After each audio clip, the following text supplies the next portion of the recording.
Alright, and in 3, 2, I don't have to do the countdown when we're live streaming. Come on.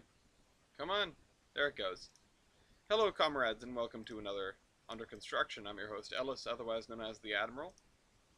I think it's copy video link. Why does it still say the stream is upcoming? I don't schedule streams because it's a pain in the neck. I'm going to post that there, and I'm going to do this. No. I'm going to do...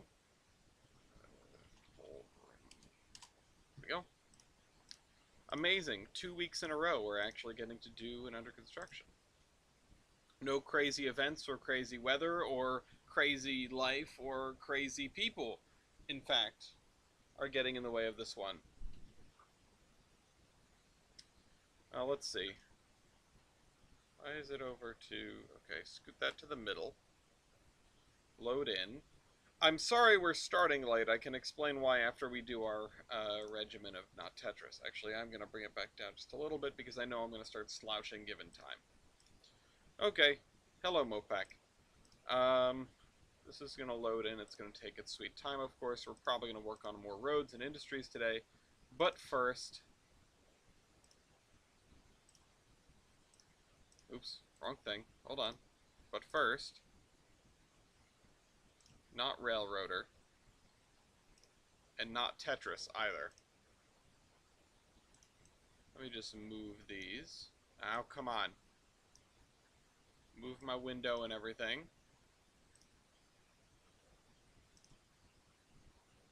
Oh, Tyler will show up if he so decides. I've been throwing around the idea of doing some of the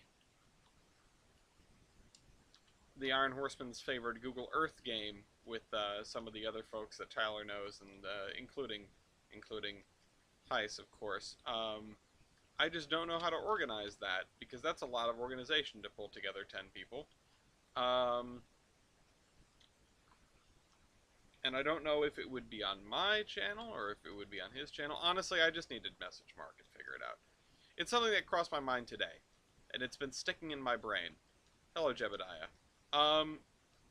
But that aside, and because that's just a random thought on my part, something I'd like to do. The reason that I am late starting, no, not GeoGuessr. I mean, technically GeoGuessr isn't Google Earth, technically speaking. I'm speaking, of course, about Merger Mania. Because I have teased that game with them before. I mentioned it while I was out there, I think. And, yeah. It's something that I would love to introduce a completely, like, unfamiliar group of people and just sort of see what happens. Because I feel like Merger Mania is almost getting to, like, the OpenTTD point where it's... Oh, shoot, I forgot to reboot the OpenTTD server. Where it is, like, we've gotten too good at it. Like, people have figured the metas out, and that's not always entirely true, and every game is a little bit different depending on who starts where, but people have definitely started to figure the metas out, and by people I mean Kavan specifically. But other folks have, you know, there definitely are things, and I could shake metas up pretty easily by changing the values of different things, like having states or having certain major metropolitan areas, or that kind of thing. You know, I can mess with that a lot, and that would really throw a wrench in the balance. All roads lead to Altoona. Yeah. Well, I can't make one state worth more, although I know how I could make one state worth more. Honestly, that would be an interesting wrinkle too. If I scaled the states based on, I don't know, population or something, would make certain things very valuable.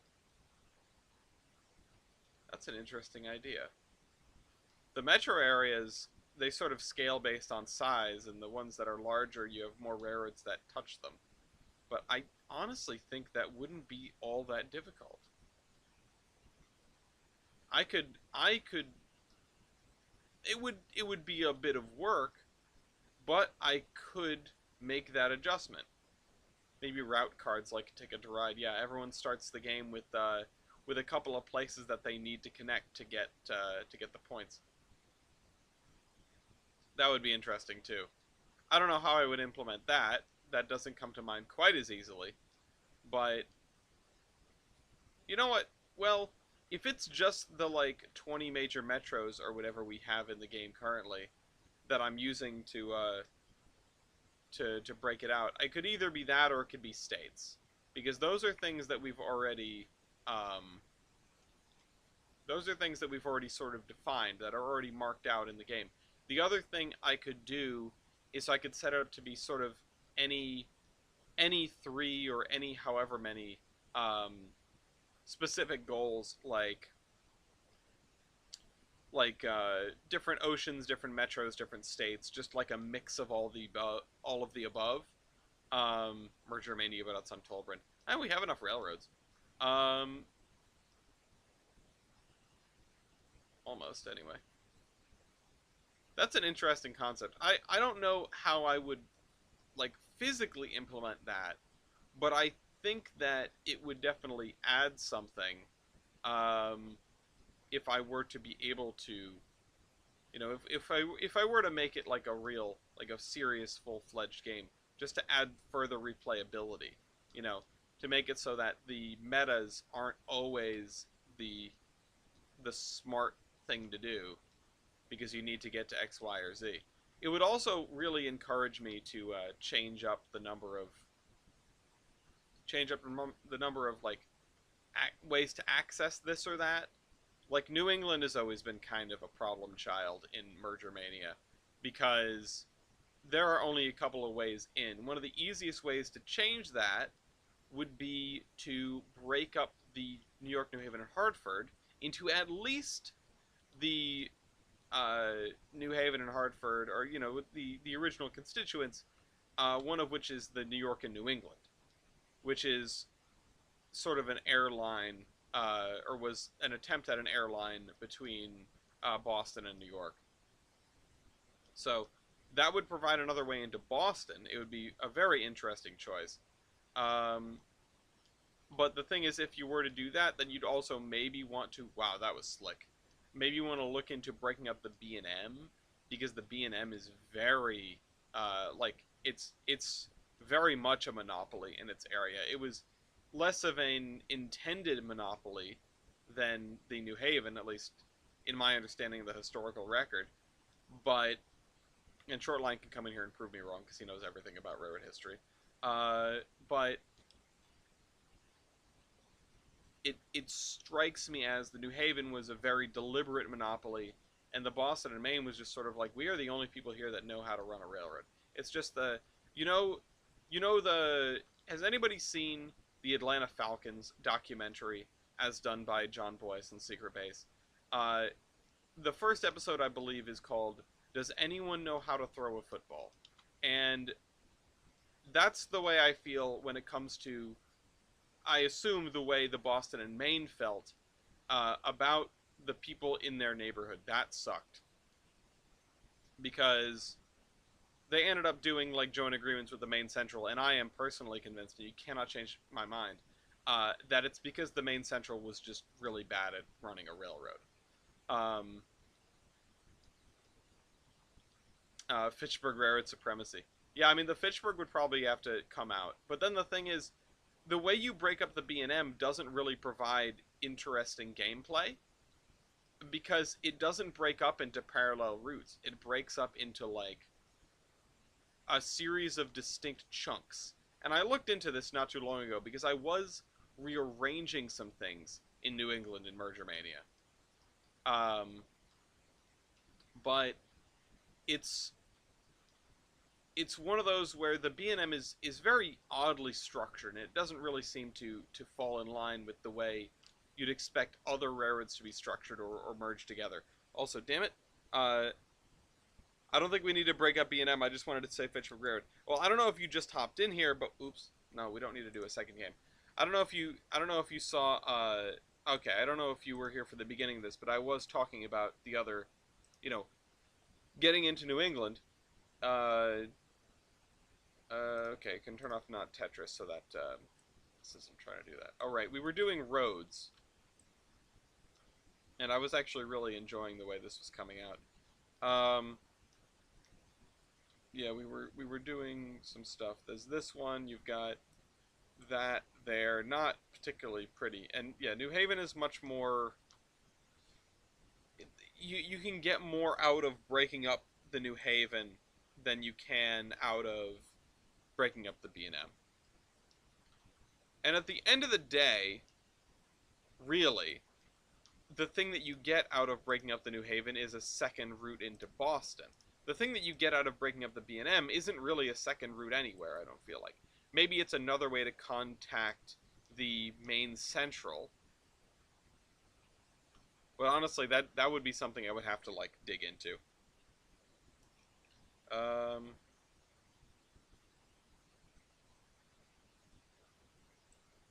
so what are we going to do in here? Are we going to do macadam roads all through this stretch and then one of these roads through here? Oh, right, hear me out. And we really went through a phase in the Discord where we were playing Merger Mania like once a month, it felt like. Or at least it was being suggested and making it quite far in just about every Playdate poll. And now I don't know what got selected this week. Oh, it says I'm supposed to get an inch of snow on Tuesday. Select an assets panel. I don't know what replace spline with selected assets. I'm just gonna do this for a bunch of them. Anyway, sorry. Yeah, I don't know what got selected this week. I think it might be Among Us. But I'm gonna be hanging out with TJ, so I'm not going to be able to participate more than likely. Maybe Gloria will. I know Gloria likes to play Among Us with everybody. Replace spline with selected asset. Okay. And then this I'll make macadam through here. Because this is. And we'll just sort of have this continuity through here. One is New Haven and the shoreline plus New Canaan, Danbury, and Waterbury. The other is the other New Haven is the rest of it. Yeah, that would kind of make sense. The other thing is you could probably break out one of the north-south lines. So like the original New Haven and Hartford Railroad, and then leave the New Haven Northampton in the other New Haven. New Haven, I think, is eminently break-upable, but the thing is, you don't want to make a railroad too small. So, let's see, select an assets palette. You don't want to make a railroad too small in Merger Mania. So, Providence, Hartford, and Fishkill that would be part of the New York and New England, I believe.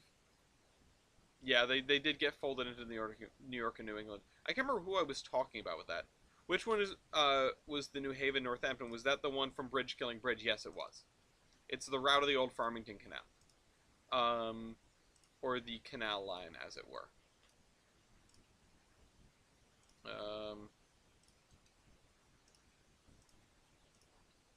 So, I'm going to go through and do this, and then we're going to have to come through here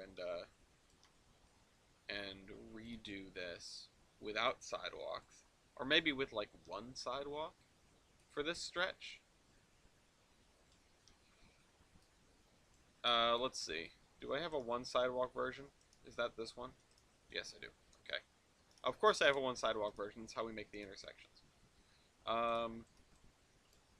At least this is going the right way. Because I'm afraid if I click on this, it's going to put the sidewalk on the other side. Okay. It hasn't yet. Didn't the New Haven have, like, redundant links from the shoreline to Hartford? Yes. The two in question are the New Haven Northampton and the New York, sorry, not the New York New Haven, the New Haven and Hartford. This is why things got confusing and why Jersey was losing his mind, because there is not, there is not one New Haven, there are not two New Havens, but there are three New Havens, in the formation of the New York, New Haven, and Hartford as we know slash knew it. So, you know, Gloria bought one piece of merch from the Big E for every original New Haven railroad. If Gloria was here, I think that would be funnier. Um, but yeah, I mean that just. But the thing is, I think conceptually and like physically, in terms of what we have available, um, Merger Mania is in a pretty good place. Like I can't complain about where it is. Okay, this one.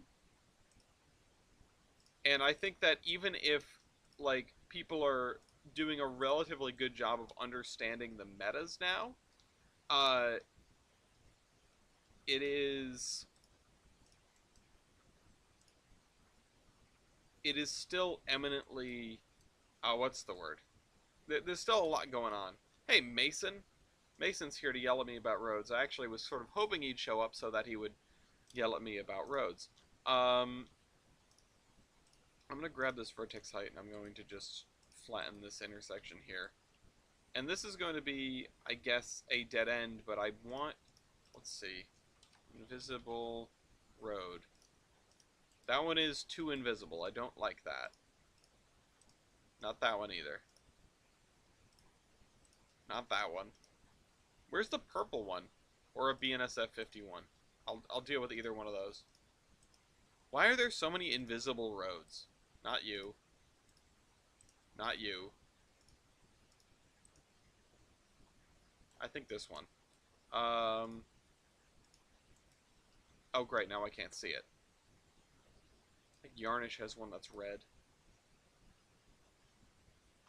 Oh wait, here's the BNSF 51. Why can't I see it? I guess it's buried underneath the thing. It's quite low. Whichever, there's one that goes in the intersections and it's purple. But I'm gonna leave that one for now. This we only need to cut the curb on one side, so this will be a little bit more interesting. Come on, straighten it out. Thank you.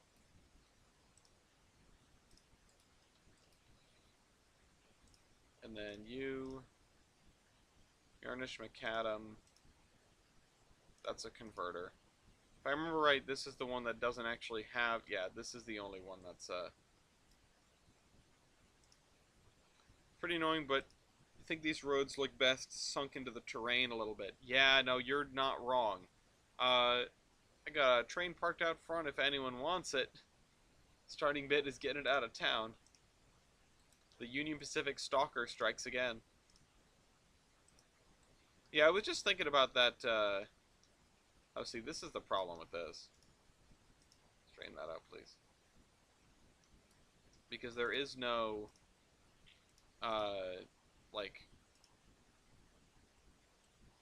I have to have this, which, yeah, that doesn't look good. Amstruck train hit Florida man, damn it. Classic Florida man. It's amazing they aren't an endangered species. Anyways, 2A2s and Railroads Online now. The 125. Thoughts? Haven't played Railroads Online lately, sadly.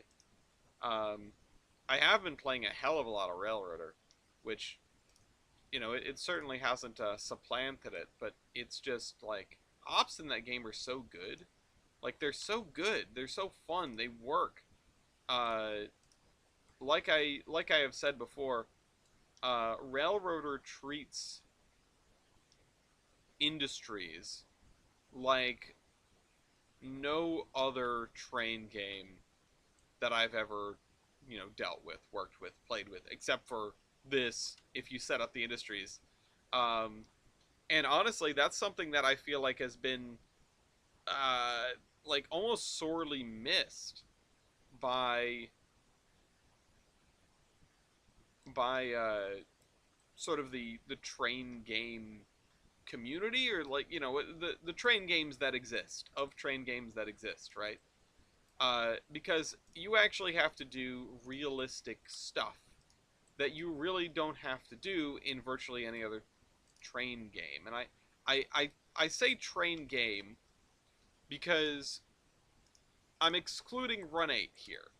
Run 8 is not a game. It's not set up to be a game. It doesn't reward you as you expect a game to reward you as the player. It is very clearly pretty much just a simulator. And it's a pretty hardcore one at that. And this isn't me being elitist and say, oh, everything else is games and Run 8 is a simulator, which, in that mind, I should also exclude this. I should exclude Tolbrin, which is fair, because that's not, a train game. There implies a kind of gamification, it implies something more than it is a realistic presentation of railroading.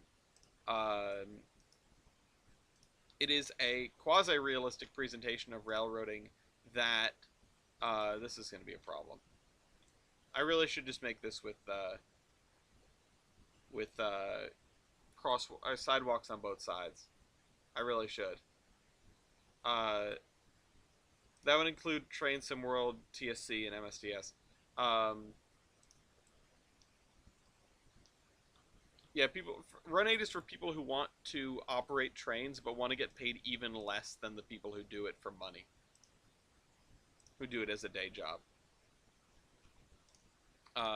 No, but seriously, there is something to a game, right? Merger Mania is a game. You score points. That things are abstracted. You're not, you don't have to worry about the financial status of the railroads that you end up with. It is just a, go for it sort of thing. Why? It didn't keep my road. It didn't keep my, hold on. Select asset. I wish it would remember what I have selected. Place plane with selected asset. Okay, so this is the problem now. That this sidewalk is, like, infringing on the tracks. And Run 8 is running trains, but you're allowed to sleep. Yeah. And that's something I've harped on a little bit before, and I don't say harped on as in it's, as if it's a bad thing or something that needs to be corrected, but I think it's something that needs to be made clear in a discussion about train games.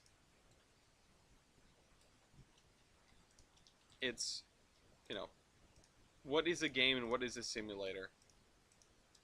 They aren't one and the same. They do have different goals in mind in terms of what the person, what the player does.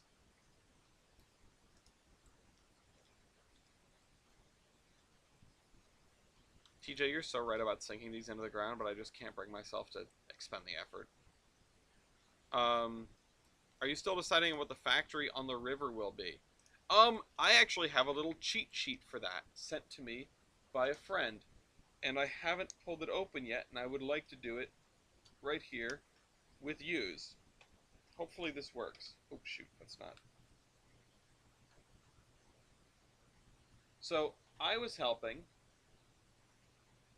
a friend of mine, goes by Miles, you probably know him as Conrail Fan 76. I was helping him go through some KCS freight bills. And the iRacing Plays working about Game vs. Sim at 5 a.m. during the 24 hours of Daytona. Yeah, I figured there would be something like / about that in the iRacing sims. So I was helping him go through some KCS freightway bills. And I said, hey, these would make really great inspiration for me when I don't know what to do for an industry. Could you send me some of them? And he said, I can send you all of them, but there are too many, so I'm going to buy a flash drive and mail it to you.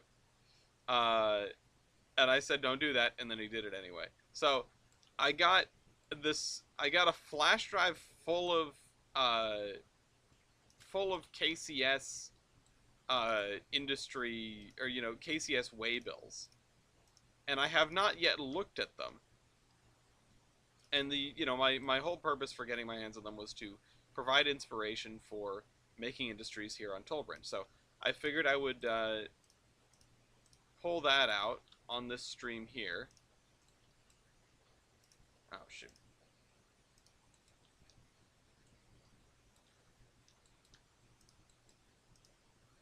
This is not good. Hold on. Can I... Yeah.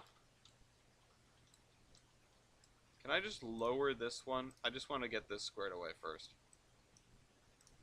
Oops. No. Oh.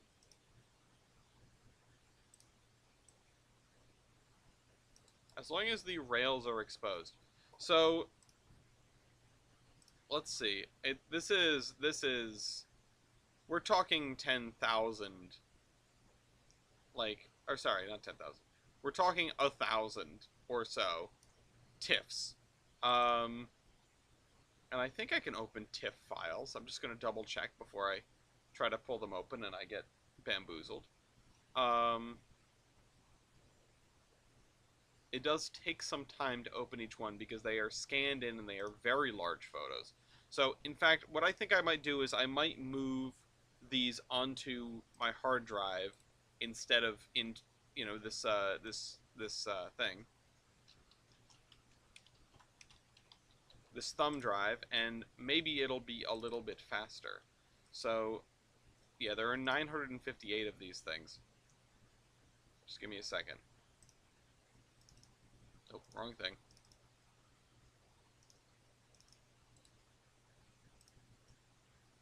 Switch on a crossing. Oh yeah, this is the other reason why I like it when Mason's here. He gets to yell at all the things that I do. In fairness, the movable part of the switch is not in the crossing.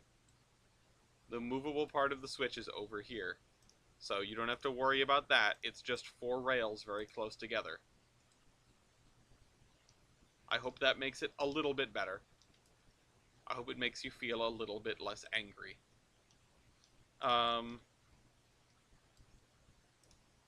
Okay, so I'm going to lower this just a little bit, and I need to straighten it out, because, yeah, there we go. I want to break the sidewalk here.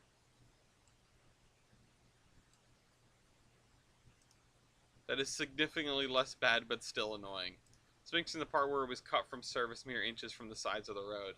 Yeah, I might have to make some of those somewhere. Okay, so here I'm going to continue this on this side of the road, and we'll adjust these in Surveyor 2.0 to make sure the cut is right. Well, we can just adjust them right here instead of going back and forth. This is the reason why I wanted to do that. No, we got to do it in Surveyor 2.0. The points get too close. And then right here, this one is more annoying to me as a traffic engineer than the switch on the thing, because it's just so, it takes up so much space. Why is there a person?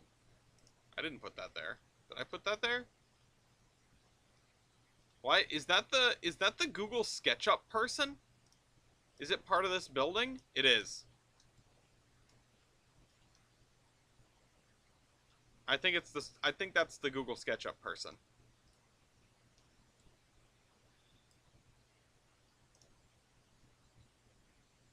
Well, we know how that building was made.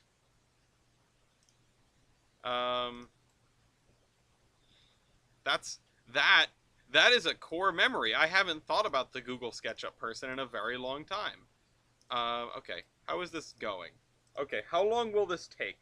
About 24 minutes. Alright, so we'll go look at those freight way bills in about 24 minutes. Um, okay. Let's slide this back to about there. Yeah, there we go.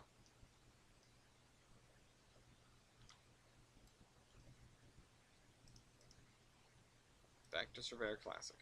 The only issue with going back and forth from Surveyor to Surveyor Classic is if you accidentally click on Session, it breaks so many things. Like before you can blink or before you can perform any sort of corrective action, everything is screwed. All of your rules are broken and you have to go reset them. Alright, so this one... Oh, and I'm going to like super multitask here because I also need to reset the OpenTTD server. So remote desktop, Dell desktop. Well, that loads in and gets itself sorted out. Unless somebody's on right now. No, it's not. It got disconnected. Just going to exit that. And then I need to grab the other autosave. I'm sorry, folks. I forgot to do this earlier. When did Brian say it was down? 11:56 a.m. So what is the first autosave after that? There was one at 12:22. And that's how long it's been since this thing has been off. Which, oops, that is autosave 4. So I need to reboot it. And while that's waiting, while that is working, I'm going to continue with this. But I never addressed the question of... Oops. I never addressed the question of why was I late? And I was fiddling with something that I haven't... You know, I was in a game that I haven't messed with in a very long time. I was playing XCOM 2. And I still don't think I have finished... load autosave dot... Or autosave 4 dot save. Or dot sav.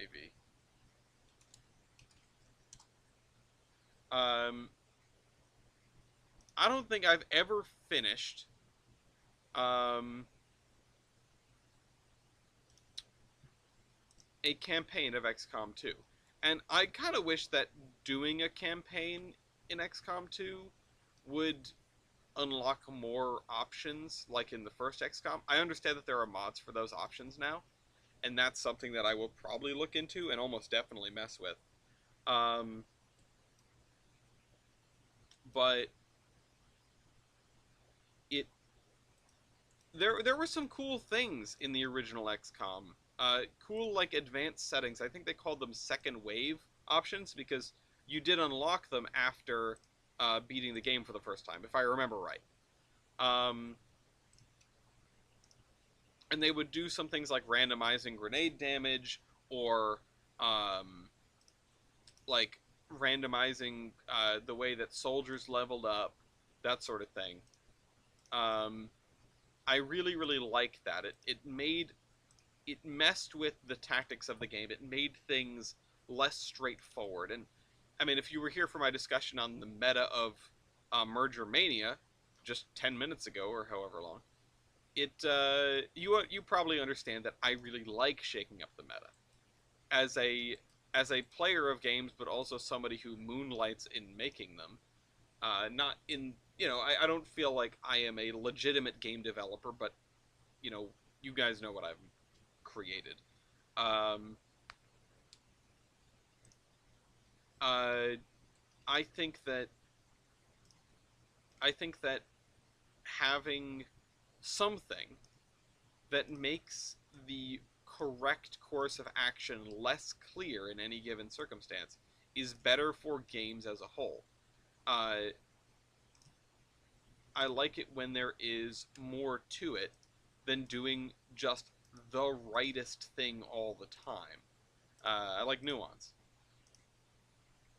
But, and I don't feel like I'm alone in that.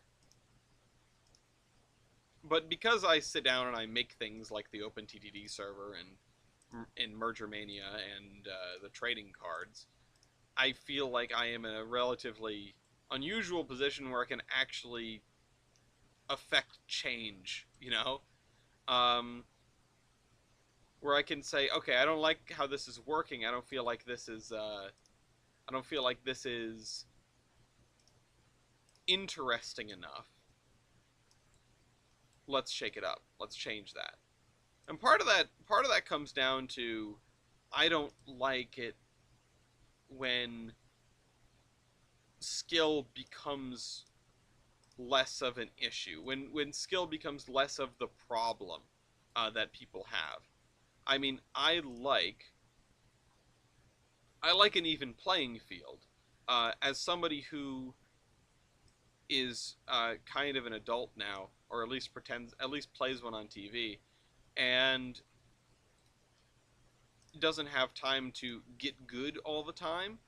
I appreciate it when a game or games, I appreciate it when a game is set up so that it's not always eminently and completely clear and obvious like what the outcome is going to be when someone is more skilled. Now that isn't to say I don't want skill to matter,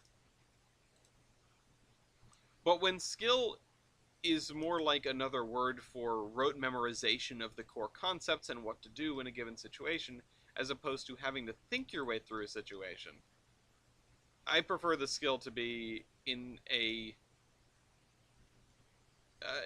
something that is more akin to being able to think on one's feet, as opposed to remembering the best course of action. If I'm making sense. Uh, this is why I like Chess 960 instead of regular chess. I suck at memorizing openings. And to be frank, I'm just not going to do it. I don't care that much. I'm not going to spend that much time messing around figuring that kind of thing out. What I will do is try to evaluate a position for its merits, for what it gives me. And I don't play a ton of chess. I'm not very good at chess.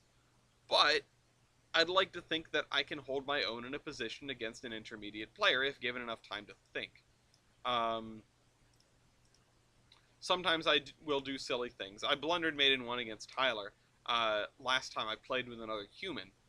But, again, I'd like to think that I can think on my feet. Like, that I understand chess principles, if not have an understanding of the game, that like an actual seasoned player has. Like I understand attack, I know how the horsey moves, right? Um, Again, that isn't to say that I'm good at chess, just that I have an understanding of chess. And I find having an understanding of something to be the more valuable skill when I am trying to figure out what is the best like option for a game. Okay. Let's raise this up a little bit. I'm going to go in Sphere Classic.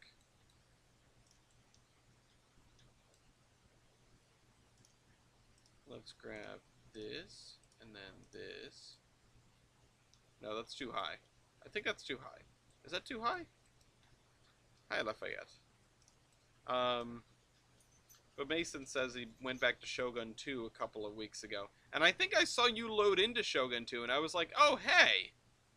I haven't thought about that game in a while. It always comes up in my mind when I think about games where the DLC is really, really good. Because I have never owned or played the original Shogun 2 game. I never got around to it. I never purchased it. I purchased the Fall of the Samurai DLC because it's like, as far as the timeline goes, it is the latest and thus most technologically advanced Total War game. I wanted to deal with muskets and steamships and things like that. I mean, I feel like I expressed all of this in, if you really dig into the depths of the channel, there is a Shogun 2 playthrough around here somewhere. It's got the thumbnail of the dog saying, I have no idea what I'm doing, because that is accurate. But I figured out a strategy, and I think, to relate it back to the rest of the conversation, I think it has more to do with my understanding of the game than what is the most right thing to do in every situation, because I definitely did not win all the time. Um, but there are definitely things in games, no matter what they are, where you do have to remember. You know, you do have to use your brain, and you need to use your memory and your understanding and your history with the game to understand what the best course of action is.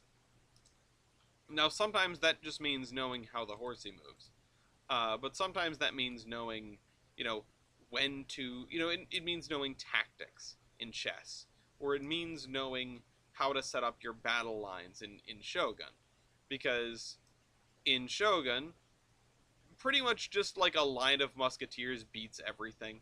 It's not particularly nuanced. It's not always the most exciting. It's just sort of the facts of the matter of like this is how warfare worked in this era.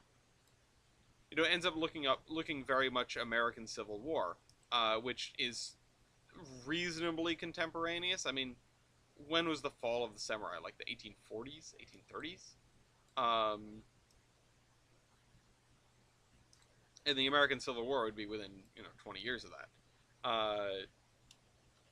give or take. Hold on. Let me look this up in the best way I know how. Sabaton Shiroyama. Is there a description of the song here? Oh, it doesn't say when. All right, whatever. Last stand of the samurai.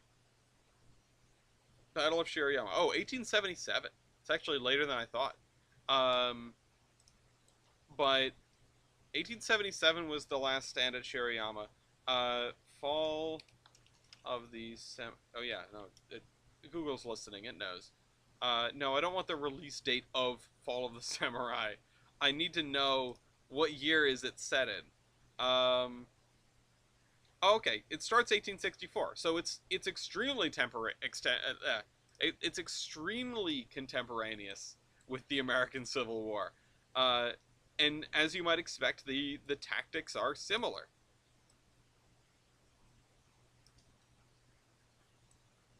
And the tactics and technologies. And that's something to keep in mind. It's something to think about when you're doing this kind of thing. And I mean, in a historical war game like that, you can think about, okay, what worked historically. Um, and I feel like if you apply that to Fall of the Samurai, you will be, you will be rewarded. You will be correct. It'll work. That's what works for me anyway. Uh, what's up, baby? Yeah. How is she? How does she have it? Is it like in a Google Doc? Oh, okay. Oh no, no, but like, is it in a? Okay, it's in a Google Doc. Can I make comments? Yeah. Well, comments and suggestions are very different. Um.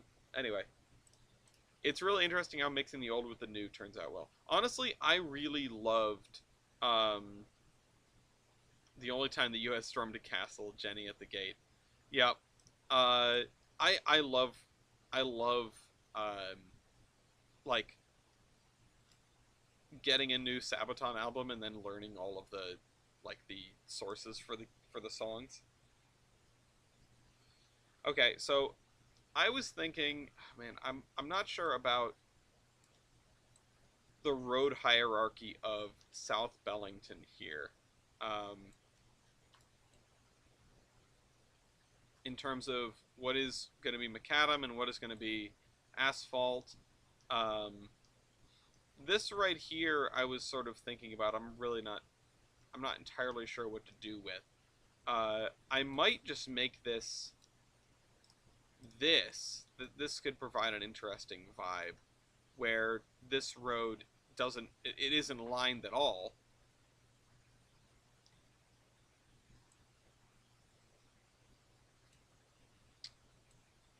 but Great, now we get to call City Planner Plays. Is that a thing? Is City Planner Plays a channel? I know Civil Engineer Plays. That's a dude, right? Um, we also need some bridges here. And I think I said I was going to download more bridges, and then I did not. Because I never download anything. Bridge.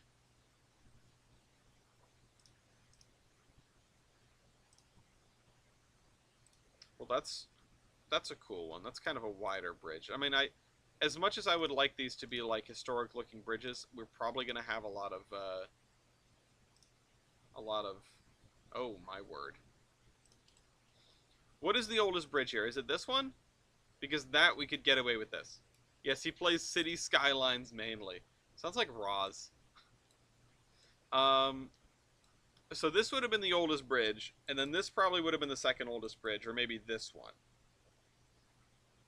But this is sort of a back road, so I could see it still using this bridge.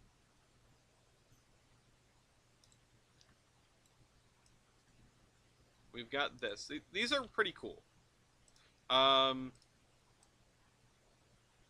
Anyway, speaking of Roz, I hope Franklin comes back soon. Okay, can we get rid of that? Oh, no. Suddenly my bridge is gone. Yeah, no, we need more just random niche channels that are like traffic engineer plays, which is something that I could just rename this channel. I'll just start calling it that. Heist should rename his channel Signals Engineer Plays. That's something that should happen. We'll just all be engineer gaming all the time. Are there any bridges like the Steel Link Bridge in Philly? I don't know if I have something like that. You smell like wine. Yeah, I poured myself another half a glass. Yeah, I can tell. What? I can't come in here and love you? You can come in here and love me. I just would like you to know that you smell like wine. Good. Good. The stress is disappearing. Oh, yeah, but the scent is very much appearing.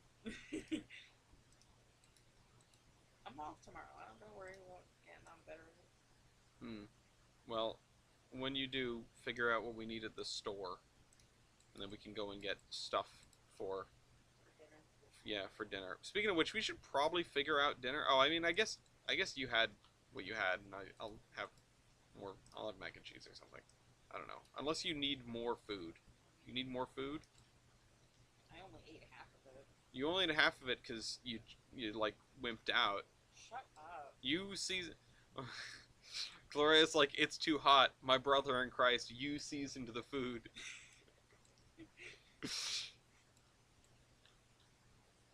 We were just talking about Shirayama. I'm not sure if you could hear that. I could hear you talking to Gianna about her book. Yeah. I was giving her some advice. Yeah, what'd you tell her? I told her it's really good. That's not advice. That's that's praise. That's the difference. Well, I was giving her praise and also helping her out because she was going into too much detail with certain things and colors were getting meshed and...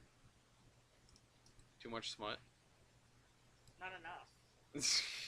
There's no where's smut. Where's smut yet. Where's that post on the Court of Thorns and subreddit of like the person complaining about the lack of smut in some book? It's like found Nesta's Goodreads account or whatever it is. I really don't appreciate the fact that this conforms to the ground. I need it to be up here. It's not. Oh man. Can you make it? No, I can't. It's a ruler. If it was like a regular piece of thing, then I would be able to do that. Hold on. But at least I can line it up like this. My issue is my bridge is Shakwad. Okay. I will read it eventually. Well, I mean, if work tomorrow is as busy as it was today, I will read it tomorrow. Because goddamn, I had nothing to do. Has a 10.5 chapters. The highlight of my day at work today was talking to Mason about work. So, 10.5 chapters. I mean, yeah, but how long is a chapter? Is it like me, where the chapters are all exactly 5 pages because of Coffee Shop? I doubt that. It's hard to tell on my phone, on Google Docs, on my phone. Mm-hmm. That's what I've been reading it on. I need to sit down and write some more stuff. I'm being upstaged by Gianna here. I need to write. Yeah, you do. Get writing. See, I don't think I'm that creative anymore. Well, have more wine.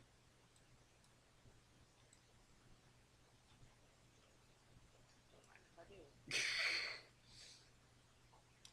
Okay. Um,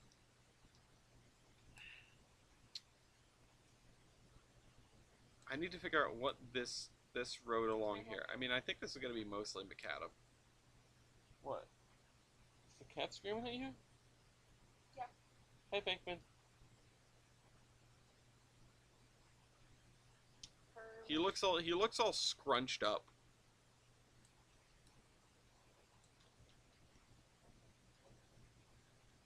I was trying to get him to. We have his toy hanging off the back of my chair. I was trying to get him to play with it. He wasn't interested.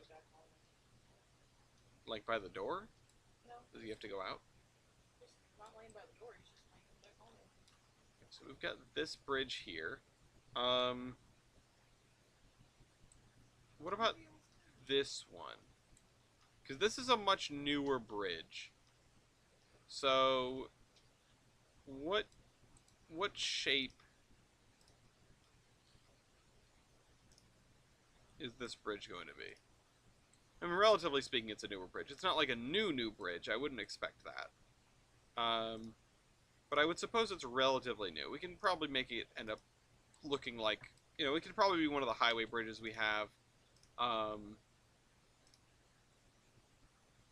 But we have this, which is like the same kind of bridge, but it looks slightly better. This is actually very, very narrow. Yeah, no, that's too narrow, and it's, honestly, it's kind of garbage. Rural Road Highway Bridge. Okay, so that's very rural, it's very narrow. BDW Warren Truss Bridge. Oh, wow. Okay, that is for a train track. It's also skewed. What about this one? This is also very nice. This is like major river crossing bridge. Bear Mountain Bridge, Boulevard Bridge, Brick Road Bridge, 1942. That looks British. I hear 1942 and I think America.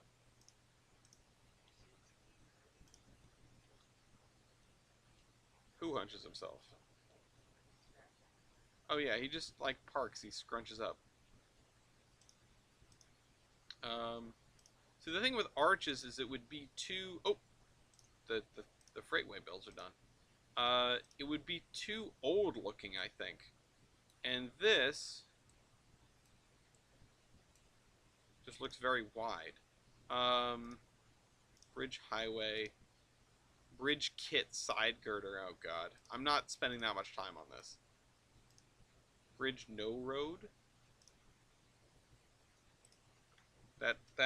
Okay, I mean, if we're gonna build, like, some serious highway overpass stuff, but I'm just not interested in spending the time.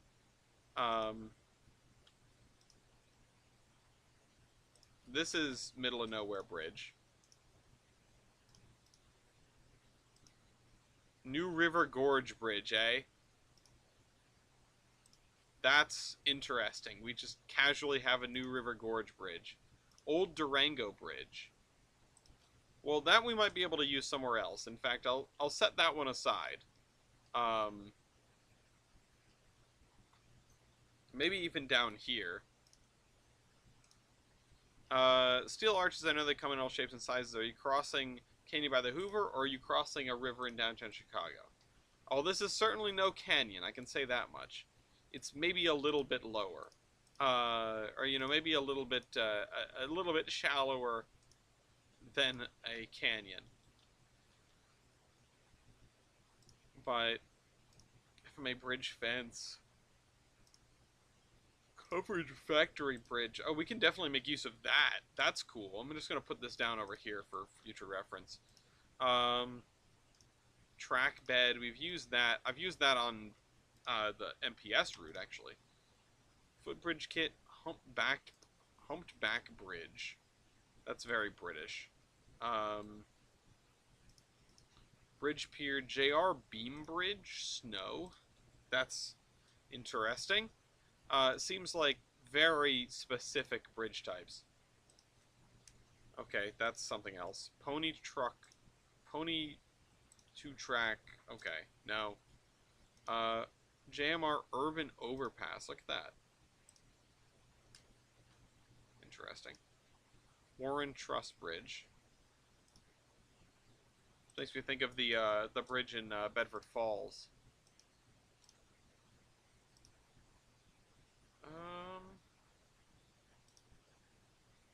What about this? This looks. I mean, it's very wide, is the thing, but it does look newer.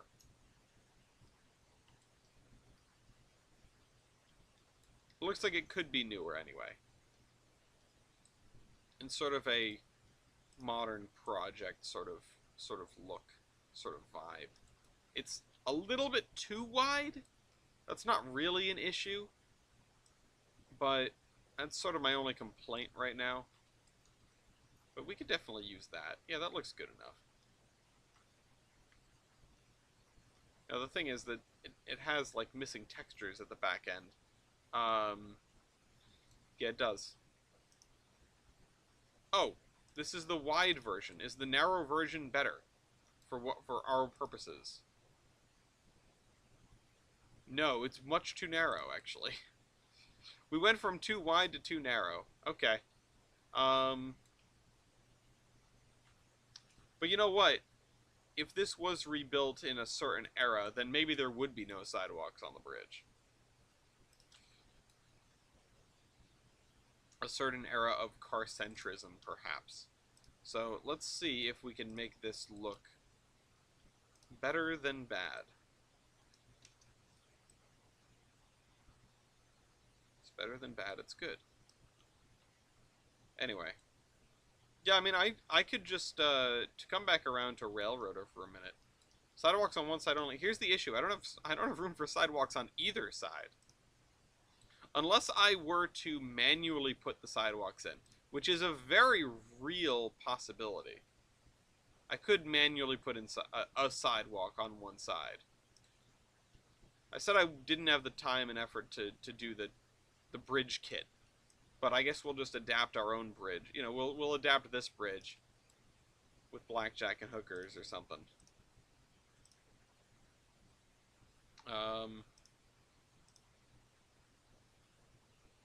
Can I make... No. Come on, where are they? No, because this is too narrow. I need this road, but with no sidewalks. Oh, right there. Is this going to be too wide still? Yeah, it's going to stick out the bottom of the bridge. Well, that's not helpful. What about one of these? Give me this. Just shoulders with painted lines, yeah. That's what we're going to need. There we go. Oh, no. Oh, no. That's not good at all. Oh, wait. Wait, what? What on earth? The way textures work in this game sometimes just throws me for one hell of a loop. Oh, right, because this is yarn and that's yarnish.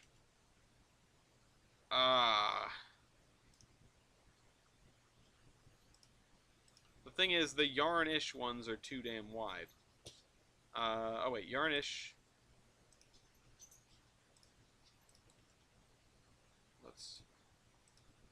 That connects. And it only sticks out a little bit. Just don't look too closely at the side of this bridge.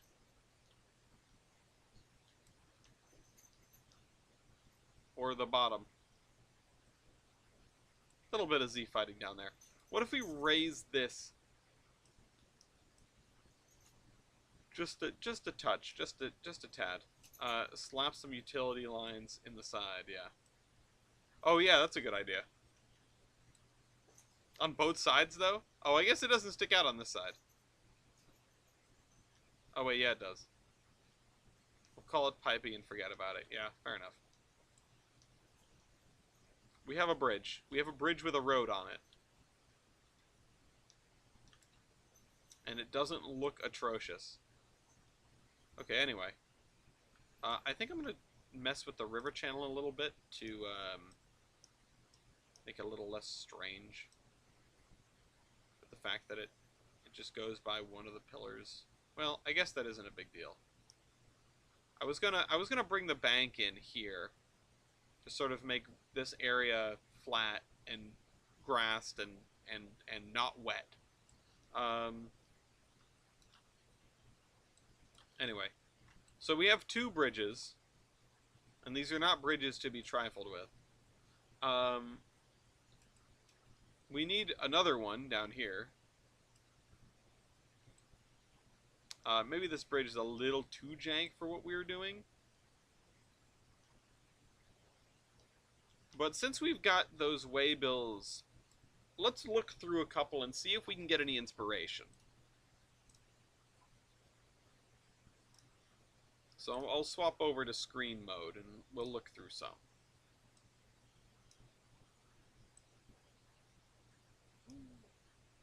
I love to see that. You do like a madman, a man-made riverbank with rocks up to the pillar. Yeah, that's a good idea too. Okay. So I don't know how quickly or slowly these are going to open. Okay, it's a lot faster. Um, Lumber Company. Okay. Um, Dale Sugg. Two bed spring and bed ends. These are okay. Um, I'm hoping to find. I'm hoping to find something that might be in a town like this. Baby bed spring, baby bed ends. Feed. Okay, feed. Two box table. Drum cleaning. Okay, that's fascinating. Sand. Okay, that's a different one. I don't know how to read that one. Uh, one box CRT gas logs. Ben Blind's roll linoleum floor covering. Floor cover. That's an interesting one. Oh, it's to Sears. It's shipped from by Sears and Roebuck, or Sears Roebuck and Company. Um, Steely Milling Company, except it's feed. I thought it was going to be steel milling. Um, Towels. Apparently they're shipping Paradise. Bale rugs. Flavoring extract, soap and nose, malted milk, deodorants, insecticide. So this uh, just like a random team track sort of thing. Just less than carload. Cotton bedspreads. Ah, okay. So we could make something that does bedspreads and other textiles, right? Um, so we don't have a usage for this guy yet, and I haven't even put in the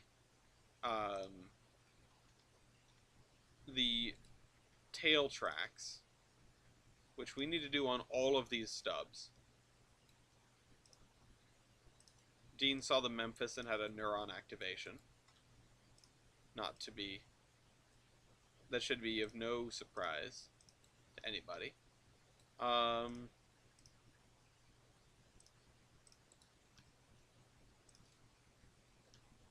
So let me just do this because we're gonna need to put our buffer stops down and such if we're going to. Oh shoot! I just realized I was holding shift for that whole thing. After this one, no.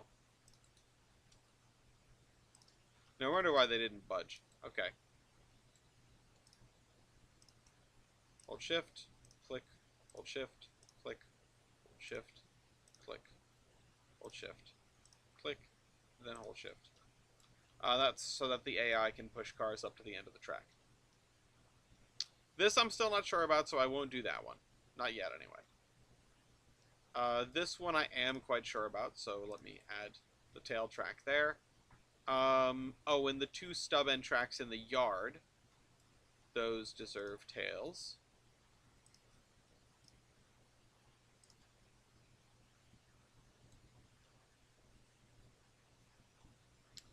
and then all of these. Although I'm not sure about this. This one definitely, before this causes problems. Um, and then the stuff in the building, absolutely.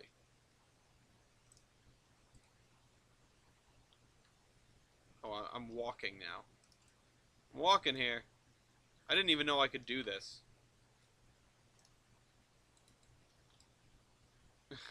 Can I, how do I run? Oh, control runs. Okay. We will be building the rest of Tolbrand in first person mode. Um, oops.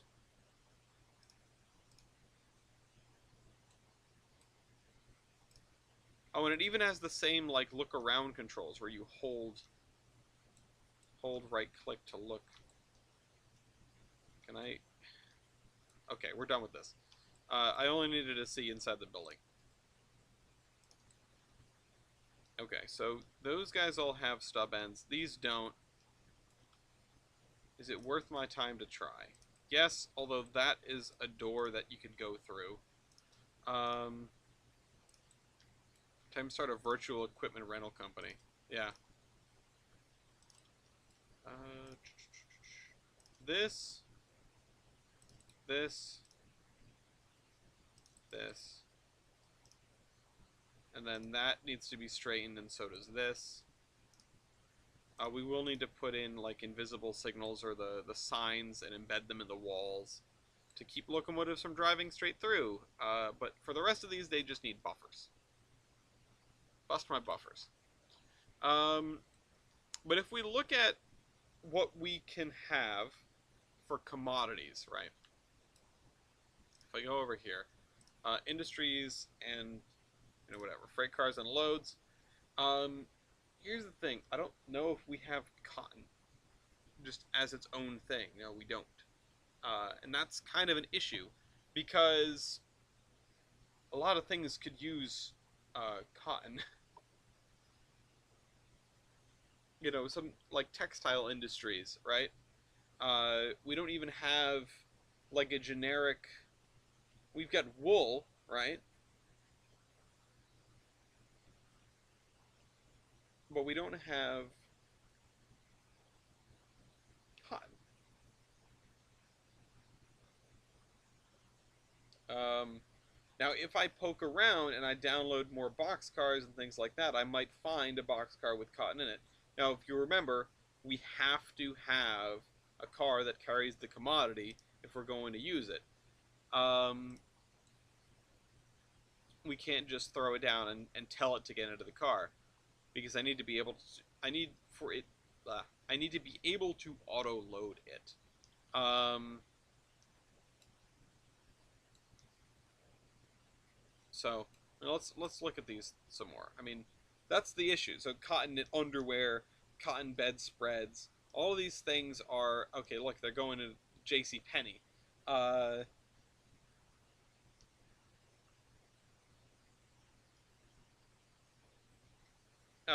PR East St. Louis, Dobson's 5 and 10 cent store, 9 cartons porcelainware, personal effects, jewelry boxes. Right. These are all like very valid things that we just don't have the commodities for, and that is a problem. Um,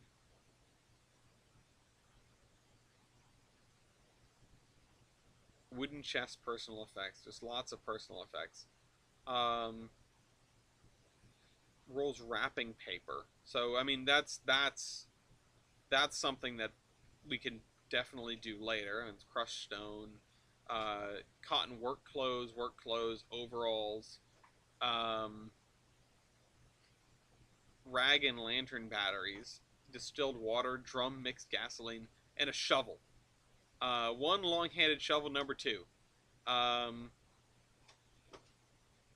that's the general goods commodity. Yeah, no, there's so much that there's so much that could just as easily be filed under general goods, right? But I don't want to. I want it to be more interesting than that. I want the trains to be full of mixed things that have to go to a specific place.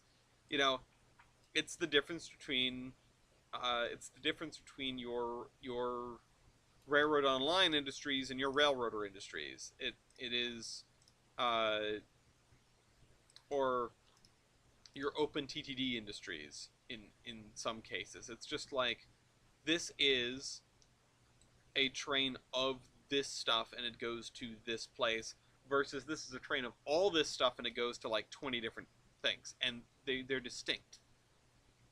And that's what I'm trying to, that's what I want out of industries on Tollbrand, and that's hard because we need other specific commodities. And that's why I have to look at our list of industries here and I have to look at this and say, how can I use these things? How can I make use of these different kinds of gravel, this random stuff that isn't even named in English, whatever this is, right? I beams, tractors, slurry. I mean, the slurry is one that we haven't made use of. That would be good. Um, but logs and lumber and just mineral, right? I mean, you could have stuff that is, um, you could have stuff that is like a stand-in, you know. But I feel like we've used a lot of this stuff, or at least we've used basically all of the things that these things represent or stand for, because it's really it's a bunch of groups of things. You know, these are all kinds of lumber, and so is this, and so are a whole bunch of other things. Just these, these. There must be 20 different kinds of lumber that we have in here. That's not that's not really helpful. I need to find some cars on the DLS that have commodities that we've never used before. Um, would there be a reason for a high railer to have some sort of hose, rope, cord, chain deal? Can't tell crap in the dark at a distance of at least 200 feet. I wouldn't know. Maybe. I haven't spent much time around high railers. Um, let's let's back out, right? Let's save and go into test route or something, or let's just go into the DLS and see if we can find just random box cars that are on the download station that might provide us some other. Uh, that is not a box car.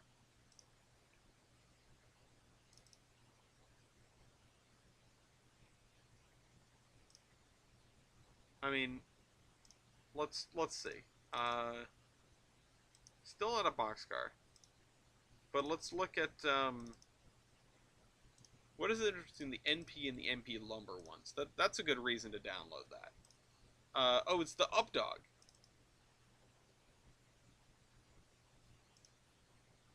Download an Updog one. Florence and Cripple Creek. I mean, we don't need supply boxcar. Let's see. Download that. Um, Yosemite Valley. 900 is feed door. I'll just download some of these. And I don't want those. B&O Time Saver. Let's download the... Ooh. We need that one, obviously. We need the TH and Bricks car. And then these are just boxcar. Hamburger. Are these just completely, like, undecorated? That's a cool looking boxcar, even though I bet in-game it's going to look like absolute garbage. Some of these probably don't have, some of these probably don't have commodities in them at all. Let's go back to select route. Let's go to the test route. New route.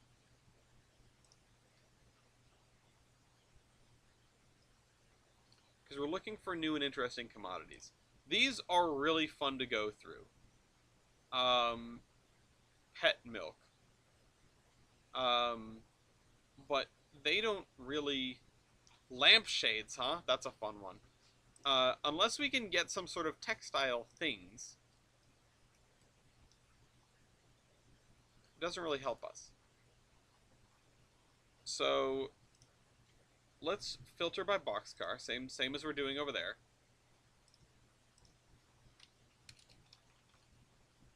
And let's see if any of the new ones have anything exciting. Now we need to look at cars that we can actually... What the hell is that? What am I looking at? That's sus. These don't have any commodities, do they? Oh, they do. They've just got general goods. Okay, well that's not exciting. I think because these are organized differently, we can look at the...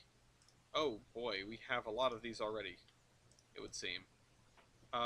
These have oranges, the old style general goods, lumber, and crated machine parts load.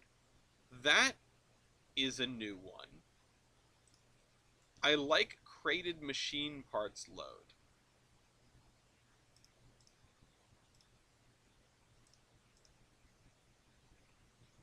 These all seem to have the same thing, but crated machine parts load.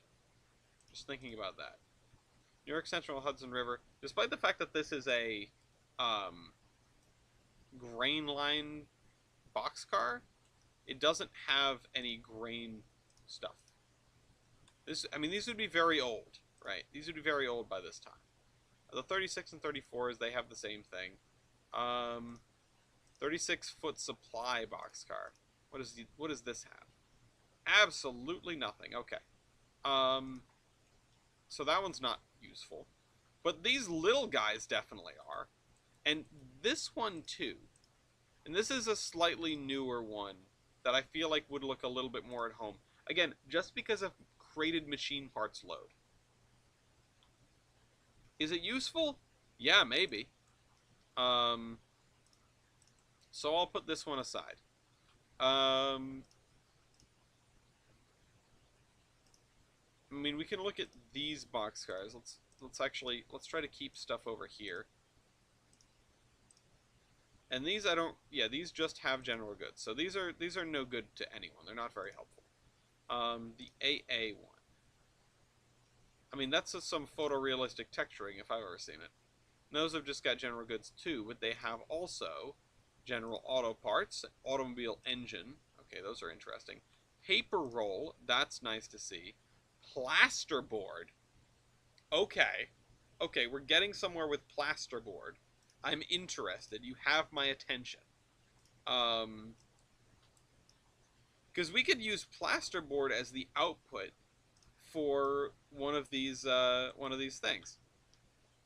One of these industries in town, especially if you have the quarrying coming. I mean, that's gypsum board. That is drywall, right? You can use that. You can take that somewhere. And these are all the same, if I remember right. These are the same kind of boxcars that we use. They have this load screen, which is, you know, pretty nice. But none of this stuff is exciting. We have all these things. The cement bag pallet, which, keep that in mind, we can use the cement bag pallet. So, I mean, I'll move that over here. Just, it's not anything groundbreaking, but it has something that we should and could use. The pacemaker boxcar, I think this is the same thing. Oh, no, it's not. It has baggage, which that's exciting. Express product, mail product. 16-foot lumber stack and also lumber. Fruit can on pallets, baggage again.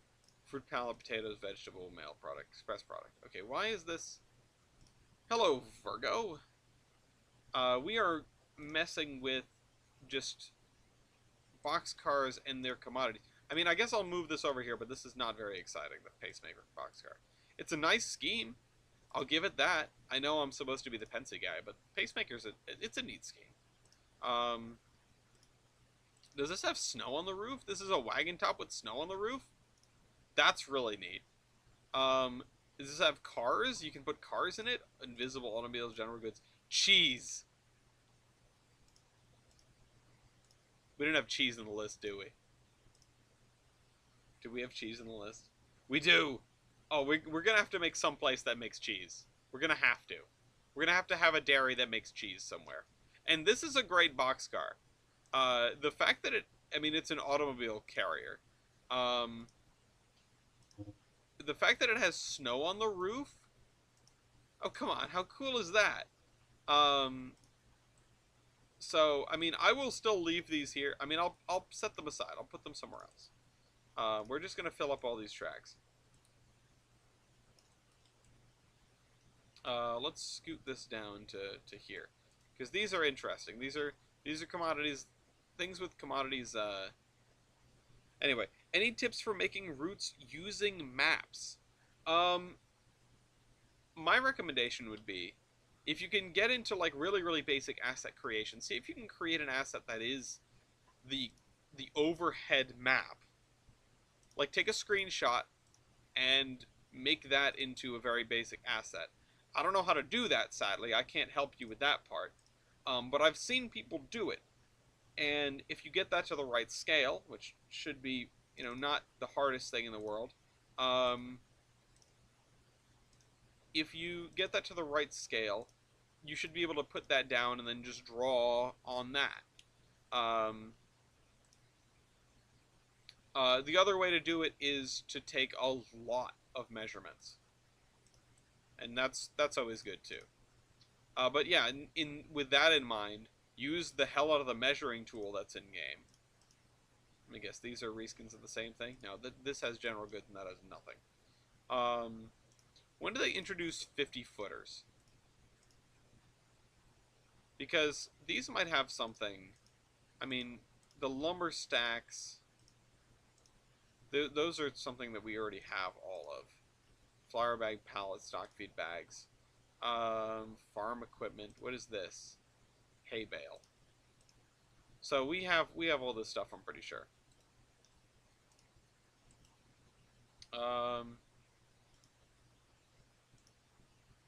But I mean, I can look through some of these other ones and see. I mean, this is one that is much too new, and it has the same ones. I mean, the paper roll is nice, but we have that.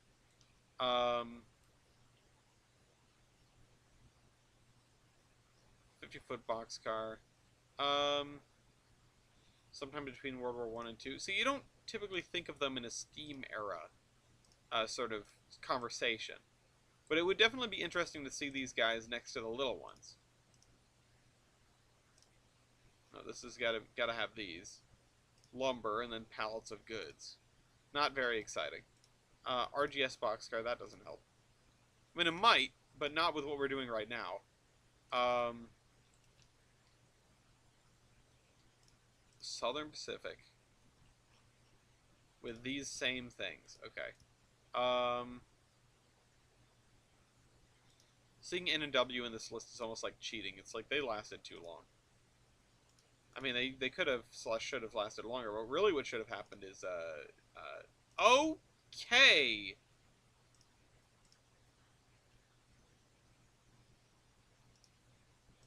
Kleenex.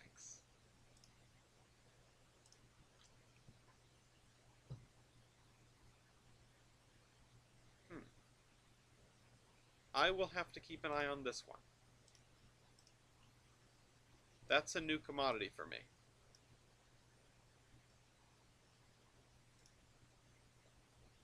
Oh, that's jointed rail, not Japanese railways. I've been spending too much time with these, huh?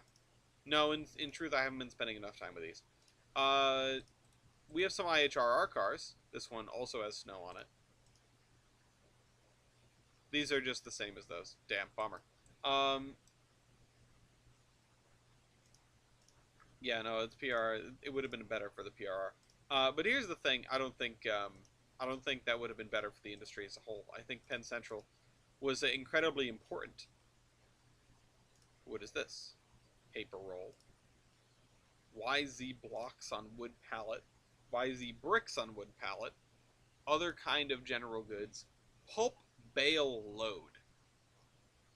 Okay.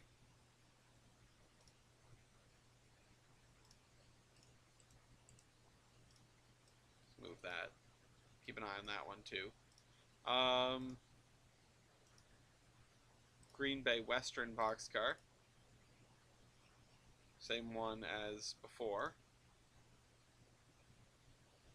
I thought I saw ES&D in here. I thought there was an ES&D boxcar on my list. I was really going to wonder when I downloaded that. It looks a little too modern, is right. Yeah, these guys. I mean, well, that's why I'm asking about 50 footers. The thing is, if we can find 50 footers with roof walks, right? If we can find 50 footers with roof walks like this, or no, sorry, that doesn't have roof walks. That just has interesting shading. Um,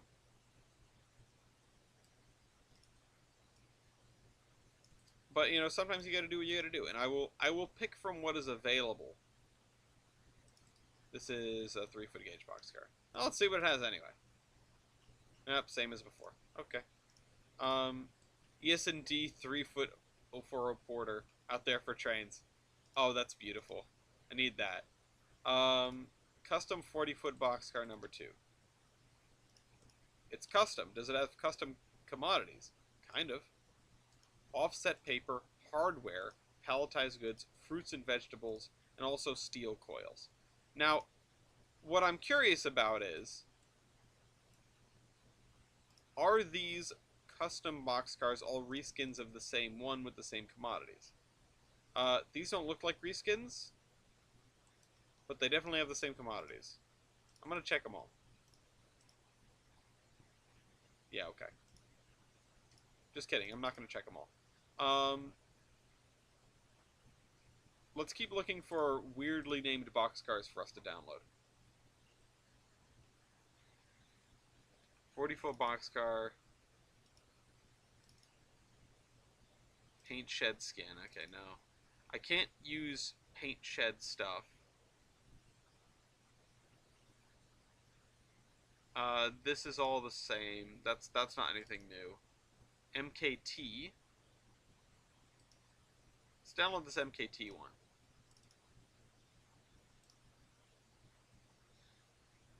More Northern Pacific stuff.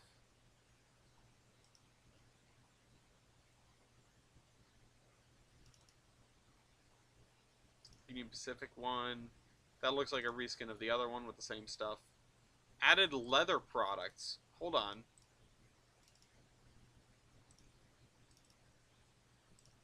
I wish we could search in descriptions just to see if somebody added, like, cotton. This car has seasoned snow. Oh, that's that one again. The goofy frick ones. So they have interesting commodities. That's what I need to know. What is the thing I just downloaded? It was under 40-foot boxcar. What did I literally just download? I'm forgetting.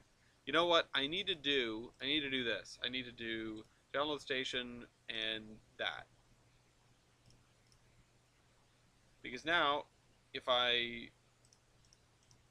scroll up, it should show me the thing that I just downloaded. It was a PRR one, right? 40 foot. This one. No, not that one. What did I literally just download? Definitely not this one. This one sucks. Wait, what are these? Charcoal briquettes. Oh, finished leather. Okay, well, we did get leather. Even if this wasn't the car that I was looking for, and it also looks terrible, we did get it. I need a new window. New content window. Let me look at today. Yeah, it's this one, 40 foot. Oh, it is this one. Charcoal briquettes and finished leather. That's a new commodity. We could also start looking for gondolas. If I put a comma, will it?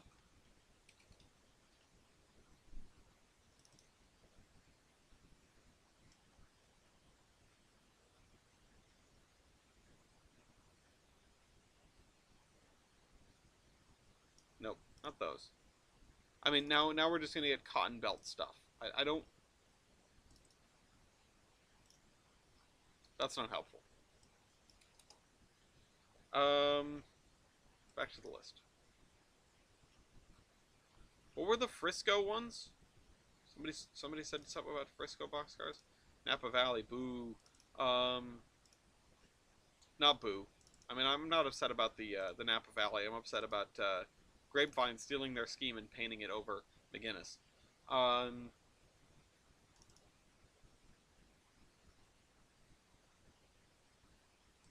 what is this one? 40-foot DRGW boxcar new one. Let's see. Also the Erie ARR boxcars.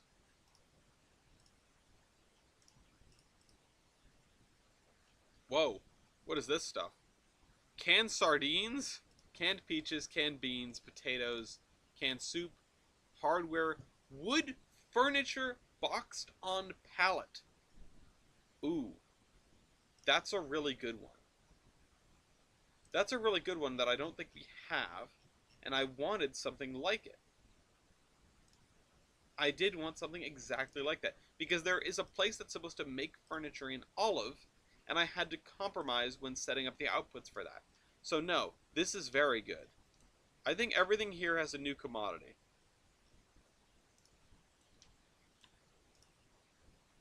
I'm still looking for some kind of cotton, whether that be an inbound or an outbound cotton.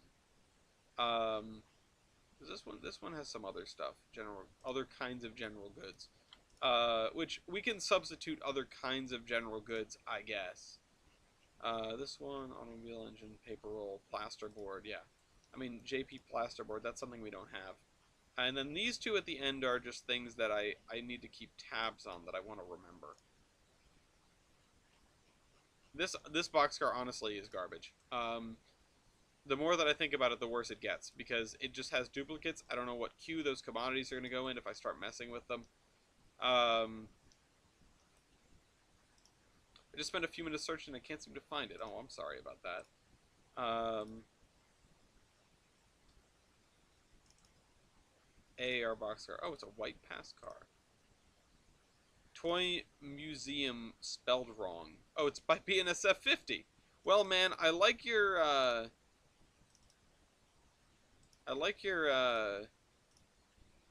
hold on. The DLS is having a moment. I like your other thing. Your invisible track. It's my favorite invisible track.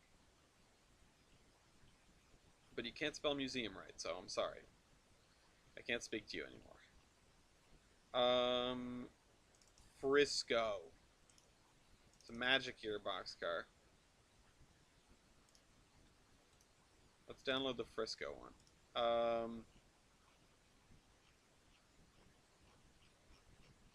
I need to get down past all this. 50 feet boxcar. Hey, oh, Alaska Railroad. Oh, God. Where's Graham?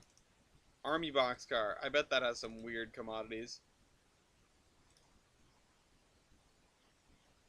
And it just goes to 50-foot boxcars instead of... Hold on. Is it all... Yeah, all numerically named things. Freight boxcar A. Sometimes you gotta look for like the random stuff. Sometimes the only people that are bold enough to add commodities are the people that are absolutely whacked out. In the best way, of course. Okay. I really should be keeping track of what I'm downloading, but I'm not. What is this one? Oh, this is the Bayline one. Already looked at that one. Already saved its equivalent, actually. Let's look at NP Tuscan. About. Right, these are in a different order.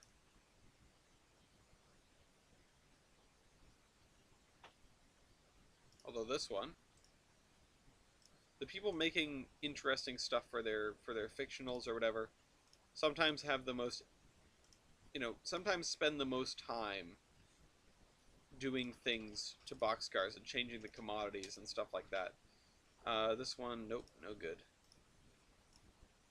What else did we just get? 40-foot boxcar Frisco in all caps. It's going to be the same as these, huh? Yeah, some lumber, some other stuff, and hay bales. Which the hay bales are neat, but not what we need right now. I mean, cotton is transported in boxcars, right? It doesn't go in hoppers. Because that's something that... And see, you can see we have 3 new commodities. These 3. Hardware, finished leather, and charcoal briquettes. Is there a way to make the old RGS-20 from the old Steam Machine Prowler website to work with Trainz 2022? I assume it is missing the water glass texture, just like everything else. So you need to give it a water glass texture.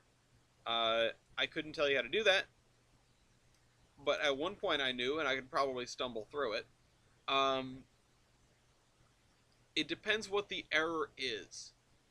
So I would take a look at, you throw the thing into Content Manager, and then view errors and warnings, and sort of go from there. And use your best Google foo.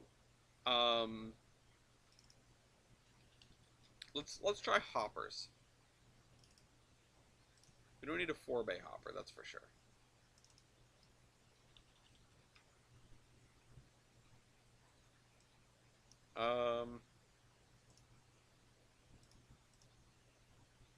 XCB and Q 100-ton hopper, center flow. I mean, Colt. What is this? Look at this. Look how cute that is. Okay. That's a very modern hopper. We don't want coal hoppers. We don't want open hoppers, I don't think. What we want is, if we can find some closed hoppers, some covered hoppers, like this. And this is a bunch of aggregate stuff. I mean, potash, wheat, sand, grain. I think all of these things are things that we already have. Starting with, I mean, I'll check. I'll just for the sake of it, I'll check for potash. Okay, I guess we don't.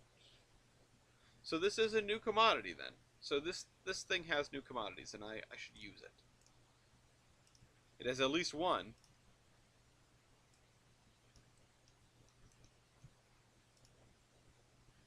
What is this one? Okay, that's an open top hopper. Got some broken IHR stuff. I like all of my IHR related. Yeah, I do. I have the Gelson Eastern hoppers, and I have those listed in my list as well. What is this? Brewer's spent grain bulk, and that's the only thing in here. That's weird. What an interesting. For variety, if you have any round hatch covered hoppers to go with the square hatch ones. I mean, that's a good point. But I'm looking specifically for commodities. If stuff doesn't look right, but it works, I'm so okay with it. In fact, I'm 100%, 120% on board, right? Like some of these cars are too new. Like these two in the middle are gonna look weird. But if we find a way to use them, we find a way to use them. What does the tomb one have? Corn, gluten meal, hops, soybeans, corn, gluten feed, rice, malt, animal feed. I mean, so many of those things could be interchangeable. More 2-bay AC. So here's our Gilson Eastern hopper, which you love to see it, right? What the heck? Oh. But if we jump back into Content Manager here and I start looking, what I want, I'll go from the top, I guess, because I want to find, see if this is the same as that one, 1-bay air slide hopper. It's a Mopac hopper. 1-bay. Interesting. Still pretty sure cotton's transported in boxcars, but we haven't found anything like that.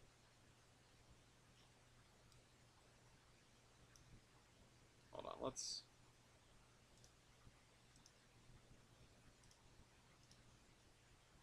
Any converted 2-bay coal hoppers. Oh, look at this stuff. What is this? Oh, wood chips. Plastic, granular, soda ash, plaster, gravel, loose, sand. I mean, I have most, if not all of these. Oats, rice, hops, peas, soya beans, sugar, wheat, barley. I mean, none of this is particularly exciting. Although the fact that this carries wood chips is an interesting wrinkle.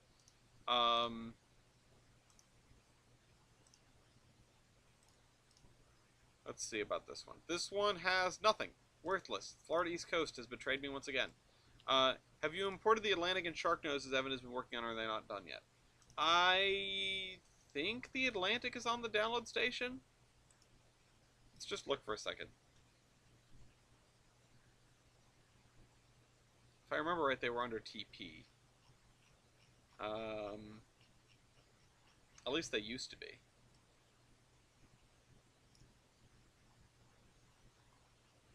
Keep going, keep going, keep going, keep going. I think they might not be done yet, but yeah, I don't see them here. What about Gilson? This is going to give us stuff for the Uinta and stuff for us. So I have the Gilson Eastern. That, and then if I do GERR, oh, hey, look, there they are. And then we have some 080s as well. I forgot about these. I forgot about the 080s. I forgot I had those already downloaded. And I have a Hudson for them as well. And I did not remember owning that. Let's download the Atlantic while we're here. And the other 080s. Because why not? If we're downloading stuff today, we're downloading stuff today. Okay. So back to Hopper. Please. Please don't crash. Fingers crossed, please do not crash. Somebody pinged me and I don't know what or where. It's been there a while, I know. I'm just going to check what that is while the download station figures itself out. Is it important? I don't even see it on my phone. Who pinged me? I don't see it. Something's on the fritz. Covered hopper, central of Georgia. If anybody has, if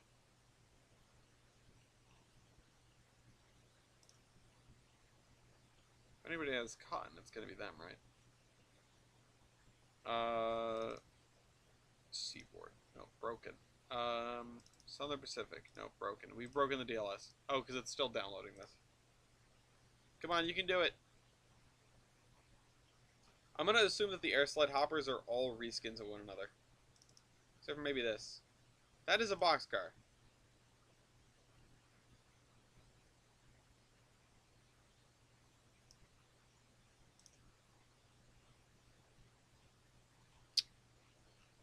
My god, so many 2-bay air slide hoppers. Look at that. 3-bay wood chip hopper. I wonder what that carries.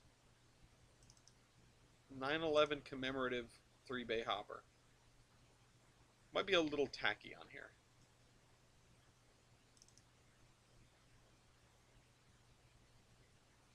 Same stuff. Anybody got any bright ideas? 24 Gilpin coal hopper. Yeah, that's what we need. What about this one? Okay, no, definitely not. 48-foot 3-bay hopper. Nope, that is a coal hopper. 50-foot ACF hopper. Okay. Can I just... I'll try one of these. I'll try one of these. ACF hoppers. I don't know if it's something I already have. I do. I have got 3 of them, apparently. this one's rusty, which it definitely would be at this point in time. That's a joke, because they'd be, like, less than brand new. Sugar, barley, everything is all in one, everything's all piled together. Nothing new here.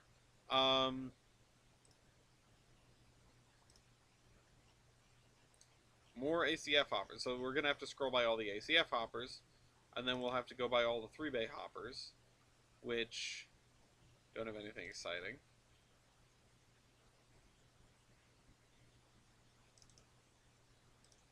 So here's the thing that really stymies me.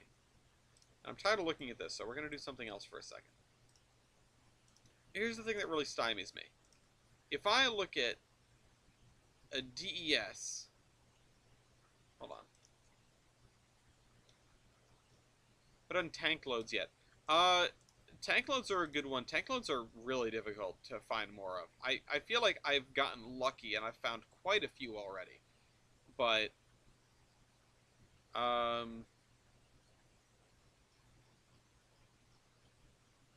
let's look at, so let's look at factory.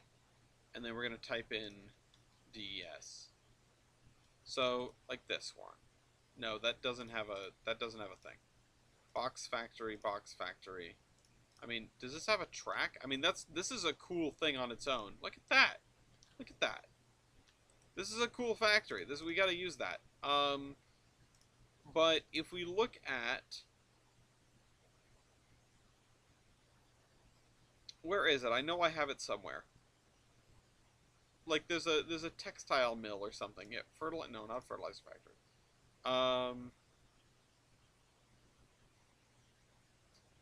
Is it SAP appliance? It's not the appliance factory, but that one has the same problem. This is a whoa. Okay, this might have the same problem too. So if we look at this, now, don't get me wrong. These are going to be completely useless because we can't adjust these properly, and I don't know how we're supposed to. But some of these things, they just straight up, they don't have, what is this? Little baby furniture factory. They just don't have cars that are associated with them. And I don't know how you're supposed to get around that. I mean, like cotton cloth bolts stacked on pallet. How useful would that be? That's exactly what we need.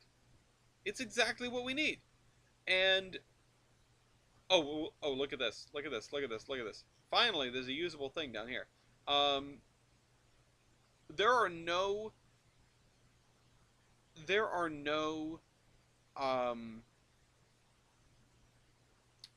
cars that go with too many of these things. I mean, the wood furniture, yes. We found that one. What about cotton cloth bolts stacked on pallet? What uses that? What? Hold on. Cotton cloth bolts stacked on pallet. It's packaged. What is it? What? Packaged with what? List dependents. It's going to be just this building. It's the MPS pack which has these buildings in it. SAP Manufacturing Plant Textiles. And that's the thing. It's actually the SAP, not DES. Like this. I have this somewhere, right? It sounds perfect for a boxcar. But no boxcar I've found carries it, is the issue. If we look up, and look at this. Cotton bale stacked cotton yarn, cotton cloth, dye in drums. Like, I've used this building on Tolbrand, and there is nothing that carries these commodities. If I look, if I go, because obviously this can't search the DLS, but SAP.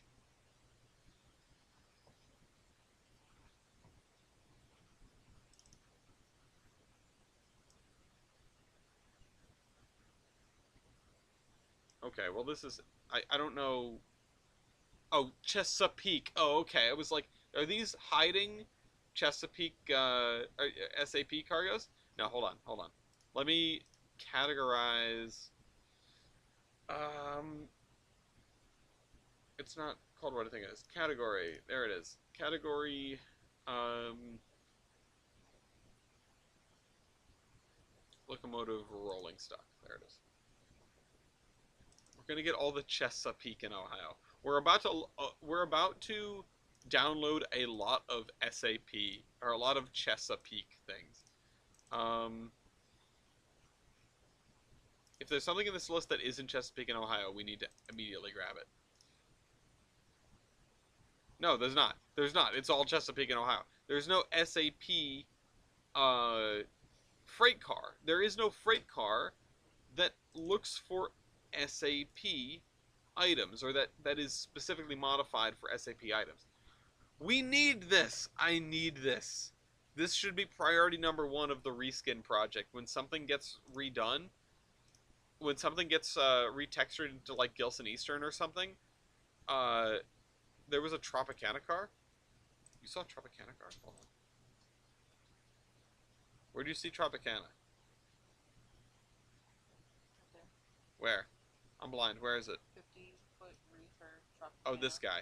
Oh, I already have that downloaded. Damn it.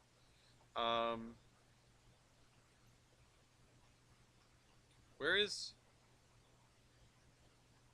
SAP in this? Oh, it's in the author, I guess. I don't know. Hold on. I just downloaded the Chesapeake in Ohio car. Let's see if I can find it. Oh, let's do it in here. Or maybe I should have just typed in SAP. USRA Malay. Yeah, that's what I need. This will carry all the cotton.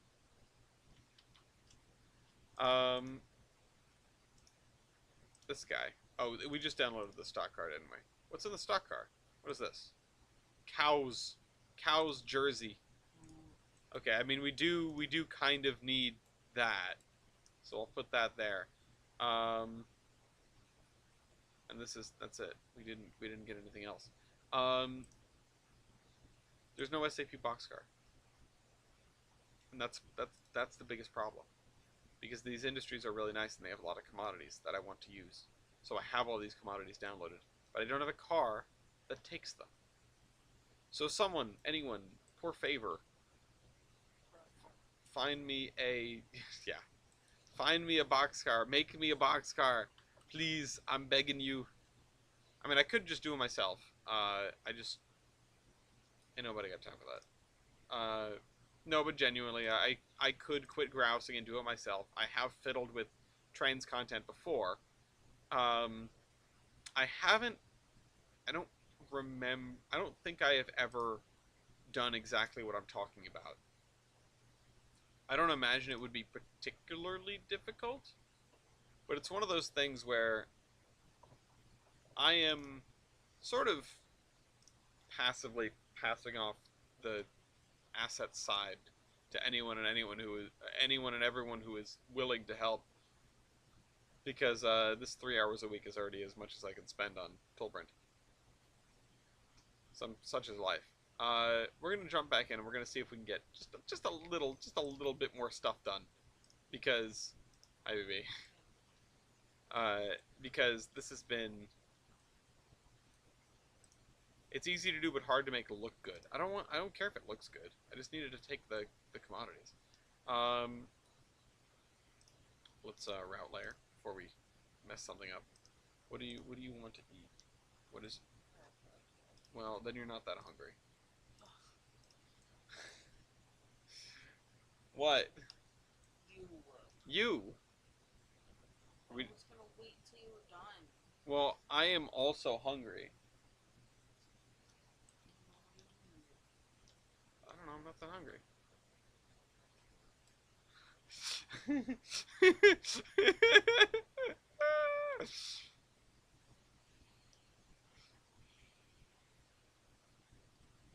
Someday I will be found dead. And it will be very justified. No, I'm not talking about reskinning. I don't care if the boxcar is like just plain white if it carries the right commodities. Honest to God. Gloria Cannibal Arc. No. No, Anyway. Oh, shoot. I seem to have messed up. Get this to go all the way over here. I was thinking that South Bellington would be relying more heavily on macadam roads. I don't really know why, but if the main streets in Bellington are all the asphalt roads, Gloria will kill me and make it look like a boiler explosion. Yeah, it's fitting. Um, then the main streets, if the main streets there are asphalt roads, the main street or main streets plural here should be large macadam roads, and we've done that in other places.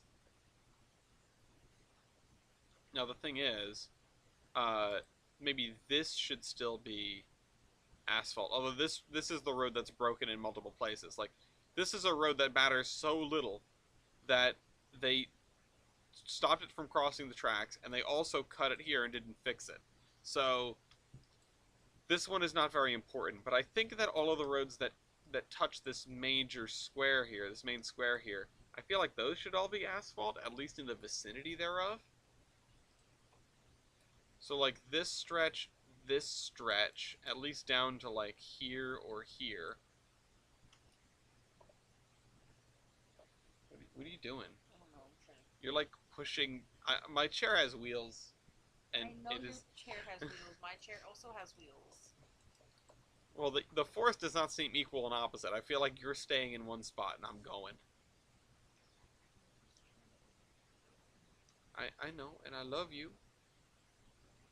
But we're disproving Newton's third law out here. Also, what is Lafayette doing?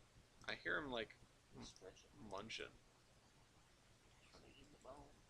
Oh, does he have the gigabone in the back now? Because it was in the living room last time I saw it. Did he carry it into there? It doesn't look like he does. He was probably munching on it in the other room. Because he just came from the kitchen. Sounds like a perfect excuse for a chair race. I don't...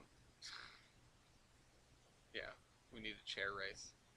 Alright, maybe this street will be asphalt. Just this one. And everything else will be macadam. Or macadam. That sounds better. I like macadam. It's my favorite kind of nut, actually. And we probably will remove some of the sidewalks after we get past here. And then this one I don't really know. This one probably sidewalks from here over the tracks and down and through here. I don't know how that would necessarily work out lore-wise. Maybe it would end here?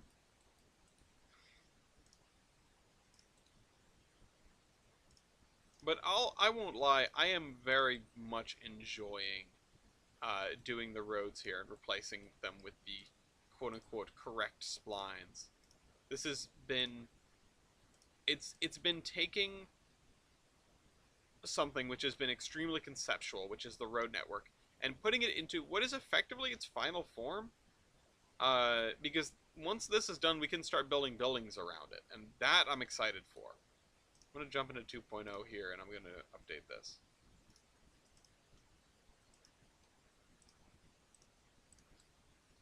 Anyway, I don't want to sound too desperate, even though I am. If you know, we never get additions to the reskin project, and we just have to roll with what we've got. I mean, there's nothing wrong with doing a lot of single, you know, a single commodity like general goods sort of industries.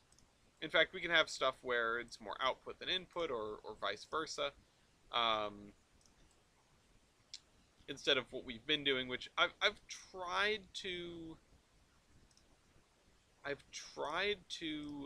emphasize industries that have both an input and an output for the sake of operations. In reality, that wouldn't really happen as often as Tolbrand makes you think. And I mean, the fact of the matter is, if we go back to our good friend Railroader, you can see that a lot of industries don't have an input and an output. And by industries, I don't necessarily mean a building that takes commodity. I mean anything from like a team track to a coal dealer or that sort of thing. Stuff that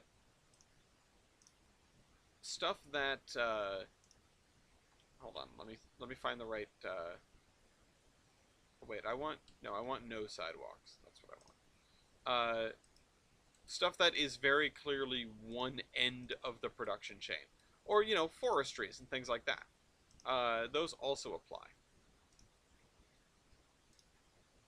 And we have plenty of those on Tolbrin, but I have tried to keep away from them a little bit because of interesting ops. And I've been trying to keep away from general goods industries because of interesting ops.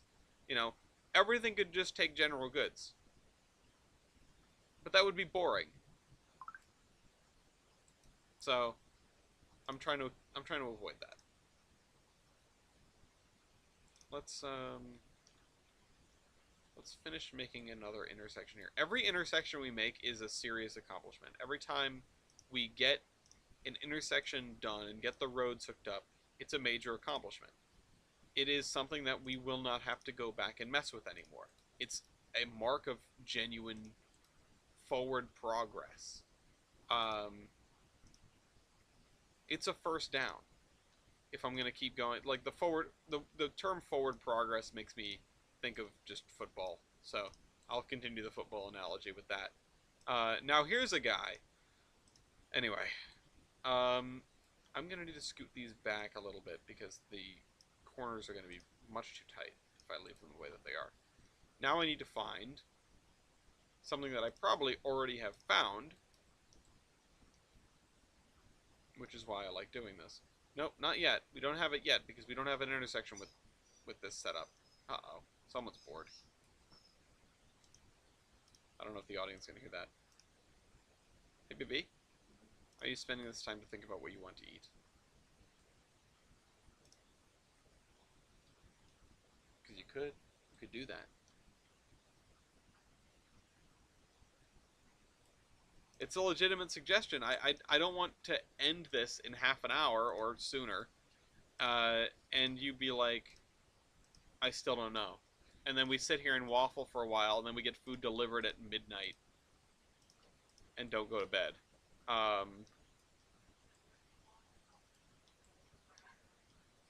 Where do you want from? You're the one who's hungrier here. I'm just going to eat mac and cheese if I get the chance. You know I would for the rest of my life. Okay, so do we make this... We could make this road macadam. And I think this whole neighborhood is macadam. This neighborhood screams macadam to me. So do all of these roads. If you wait until midnight tomorrow is National Pizza Day, okay, are there any deals for National Pizza Day? Maybe at, like, Domino's, I would assume. We need to call up every pizza joint we know and ask if they're doing anything special for National Pizza Day. Welcome back to City Skylines Hard Development DLC, and today we're arguing with the road nose. Domino's has a few. Yeah, I don't doubt it.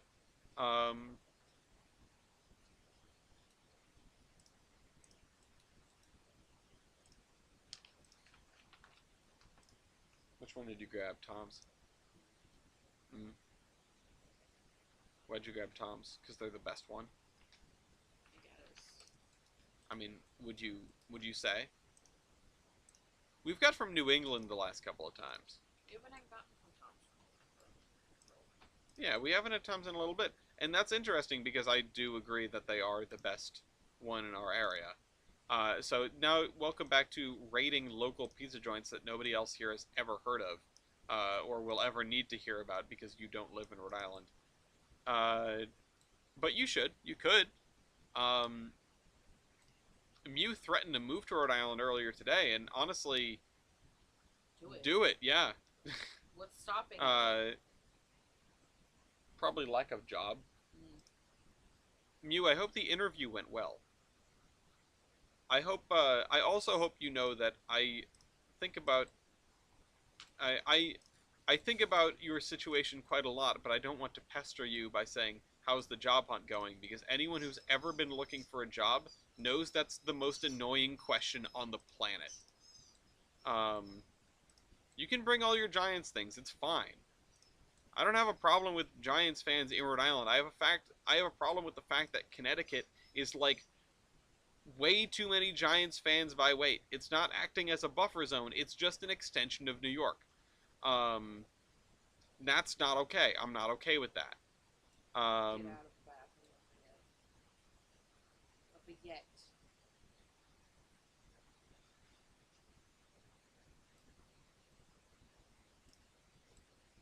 can I eyedropper the road, the macadam road? Hold on. Succulent Chinese meal.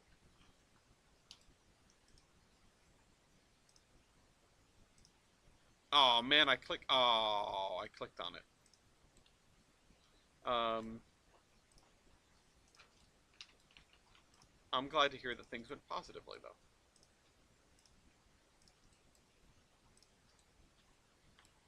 I don't know when I'll hear from them. Oh well, I hope you hear from them soon.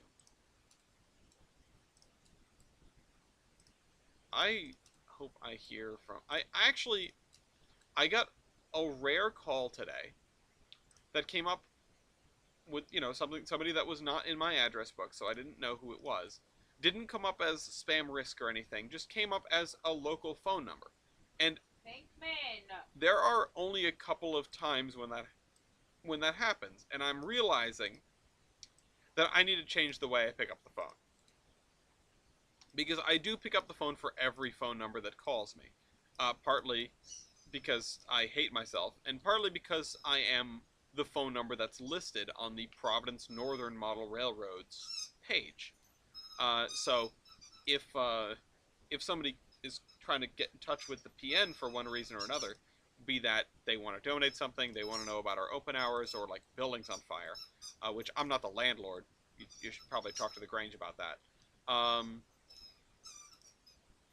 But I answer just about every phone call with just a very plain hello, and I don't give anything beyond that. And I'm realizing that's not great because people call me as people looking for the Providence Northern, and I just say hello, and they have a moment of like, hello, is this the Providence? Like, it's a generic response because I'm used to getting calls that are generic, that are not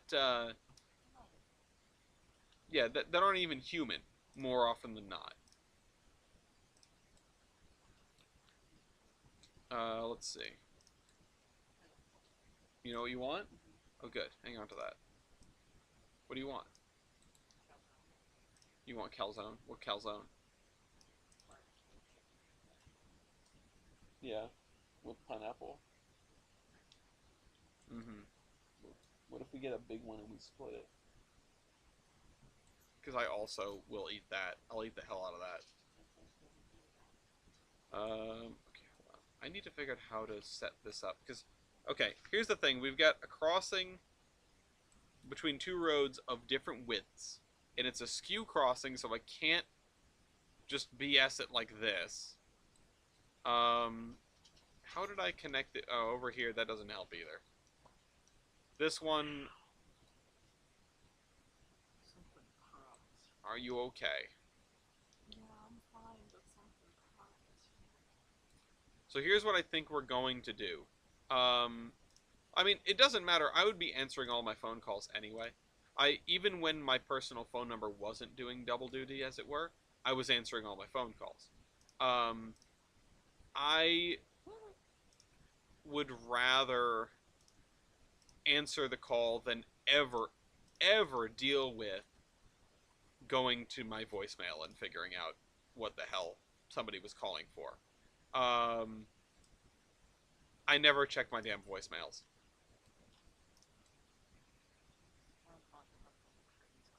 Yeah. So that it becomes a situation. But I realized like this person was calling for the PN, and they were calling. It was still a telemarketer. It was a local bank advertising their services and saying, oh hey, we're in the neighborhood. If you need like a loan or anything, oh, no, no, no. I want you straight and spline, please. And I mean, it was an unusual telemarketer. It was a local telemarketer. It was legit. It wasn't a scam call, which is always nice. Um, but it was still telemarketer. That said, when I saw that call come up, I had just for a moment, I went, I think this might be legit. Maybe I should answer this professionally. Maybe I should answer this as, hello, Ellis Demelio, Providence, the Iron Horseman, Providence Northern. Because I don't know what somebody might be calling for. They might be calling for, Iron Horseman related shenanigans. I don't know if I have my phone number listed anywhere on the website, but I would be, it wouldn't be strange if I had done. Hold on. Please lift this up by like the tiniest fraction. There we go. Please lower this by also the tiniest fraction. Okay, well that's decent enough. At least it's not Z fighting. I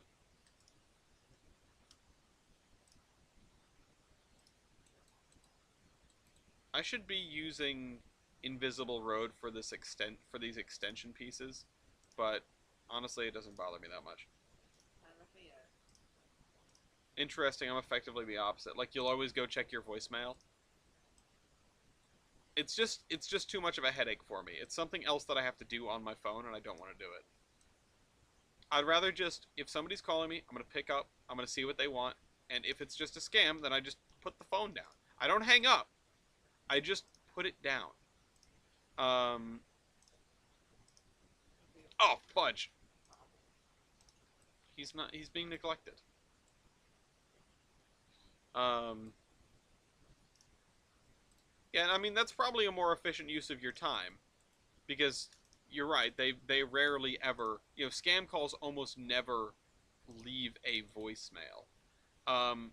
But the thing is, if it because of how rarely I check my voicemail, and it would be different if I had different habits. Because of how rarely I check my voicemail, if it's not a scam call, I'm not going to notice for weeks at least. There have been periods where I haven't checked my voicemail for a very, very long time. To the point where I will just sort of wake up one day and realize, like, I'll become conscious and realize, hey, wait a minute, I think I have voicemails. Like, I should probably check that. And I'll go and I'll check, and I'll have like a half a dozen voicemails. Um, that was a lot of work for one intersection. Um, that's the difference in habits, yeah. It was a lot of work for one intersection. We're gonna have to do that a lot more. This is why having like standardizing between the macadam and the asphalt is useful. But of course, towns don't do that because they don't have the same kind of headaches that I do trying to build a Trainz route. Oh well, just gotta live with the bounce.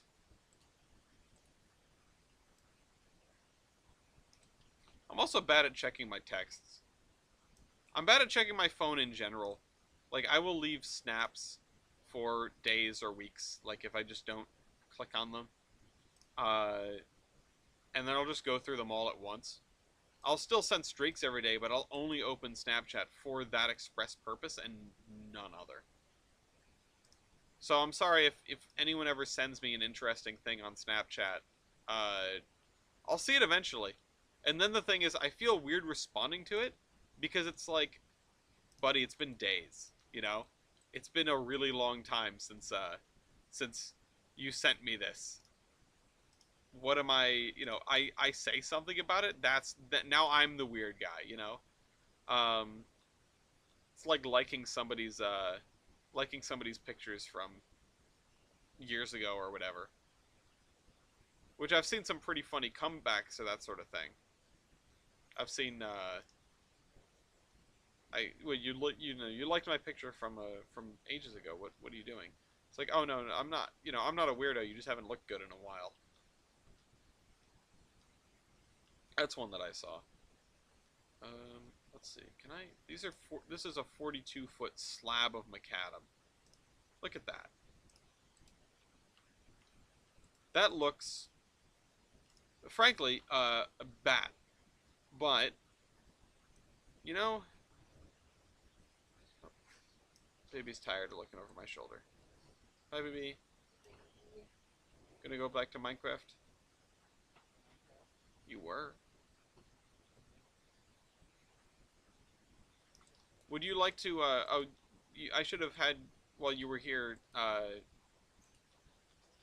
Gloria said I should just do under construction in Minecraft today because we've been working on a railroad. So it's basically the same thing.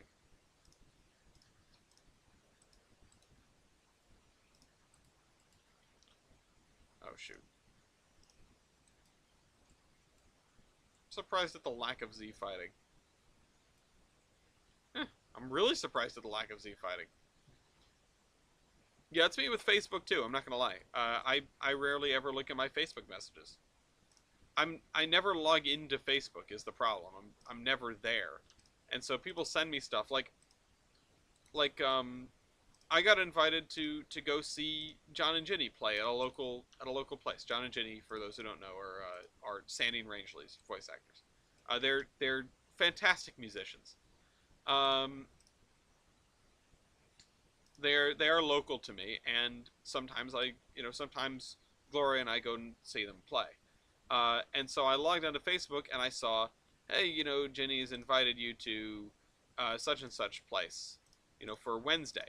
And I went, oh, that's awesome. Yeah, I'd love to, I'd love to go and do that. And I talked with Gloria and we said, yeah, okay, we're gonna go. And we started like planning a day of it.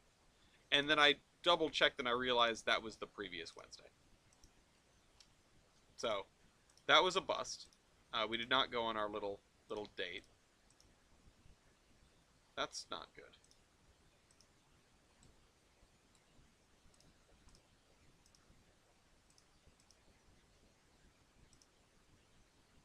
Hmm.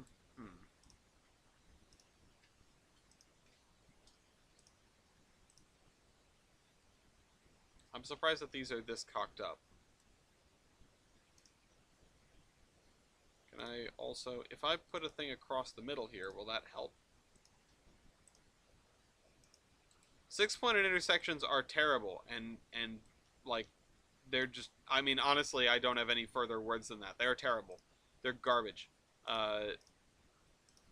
This is the Kelly Square of Tolbrand. This is awful.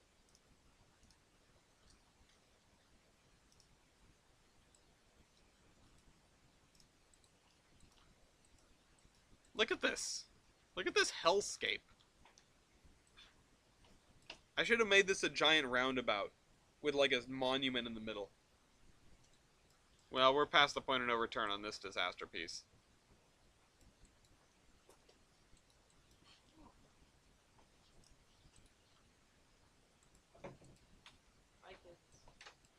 Where are you going? Back into the closet? Yeah, I should have come out in the first place. Damn. Please. I still love you.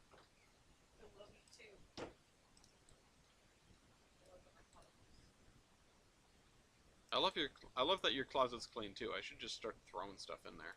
No, look how clean it is. It looks good. But could you fit this in there? No.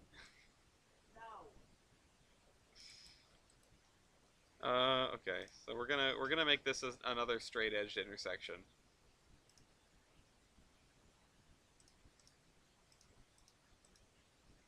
Okay, that one is fine the way it is. Again, forward progress, forward progress. Every intersection is forward progress. If you guys wanted to see how to make the simplest intersection in Trainz about 75 times, I'm so glad you came to this channel. And you should be too. I wanted to talk more about XCOM. I wanted to talk more about how I have started another campaign in XCOM. It's like my 50th campaign according to the game, because that's just what the save file is called.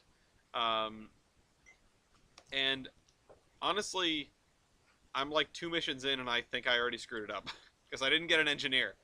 I didn't get an engineer, so I can't clear out more of the spaceship. So I think I'm just kind of screwed. I don't know what to do now. What is that?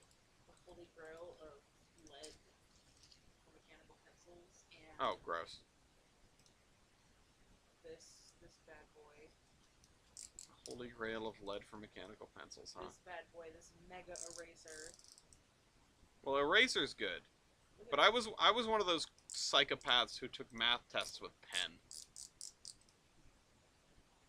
Hi, Venkman. Mostly because I just didn't want to deal with a pencil, and I never liked mechanical pencils. I always had a tough time with them.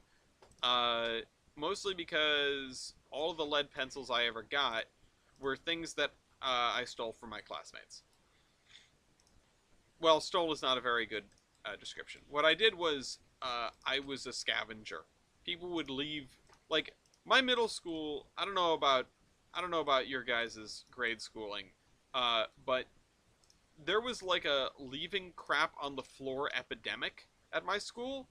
Uh, there were pens and pencils and everything just all over every hallway. I don't know how it happened. I don't know how it got that way, but that's the way it was. And I just picked them up. This is something I used to be kind of boastful about, which is an absurd thing to be boastful about. But I had a gym teacher who recognized the fact that I was uh, a a son of a gun, for lack of a better word. And he said, "Oh, I bet you won't end up with like 700 pens and pencils, or 600 or something." Like he gave me this arbitrary, absurdly high number. Um, it's like, "Oh, you won't have that many by the end of the year."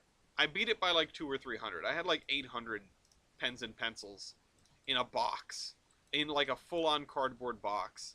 Um, and it was just all stuff that I had either found on the floor, uh, which was like 95% of them, or when we had to do fire drills, whenever people would walk like out, I would sort of go along and I'd just take pencils off of people's desks. And if and people knew that I was the one doing it, and I had a policy where if you ever questioned me, I would give you your thing back. But if you didn't question the fact that your writing utensil disappeared, it went in my box. It went in my big cardboard box of pens and pencils. And looking back, why did I do that? I was just full on stealing pens and pencils from my classmates. Uh, because I was quirky and not like other boys. But, I had to hit my quota, so it was just. No, it wasn't. Don't steal stuff. Uh,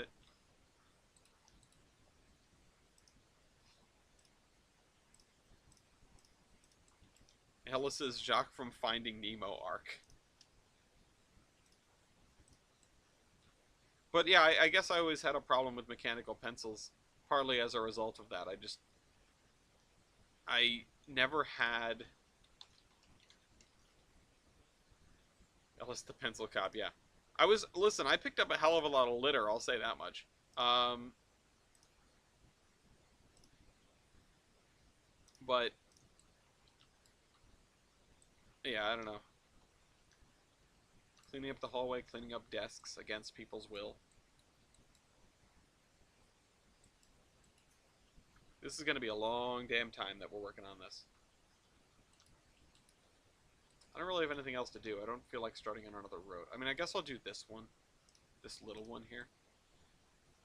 Uh-oh. Did you hear him? He just... He's very upset. Babe, our son is upset.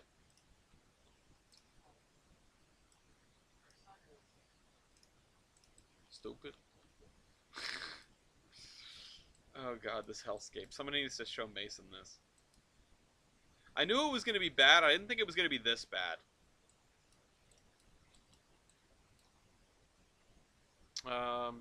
I mainly repoed Hot Wheels during grade school. You know, this drawer I think is the last vestige of the the pen box. I know some of the stuff in there, or a lot of the stuff in there, is actually came from my grandfather's own collection of writing utensils. Collection is putting it very kindly. Um, but some of the stuff in there does predate that.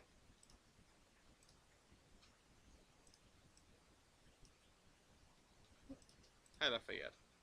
I feel like the 6 by intersection would be a good place to put a little park with a gazebo in one of the larger corners. I completely agree. Maybe like over here.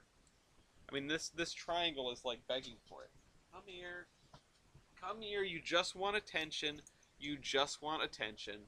You're a good ow. You're a good boy. You're very good. You're very good. I know.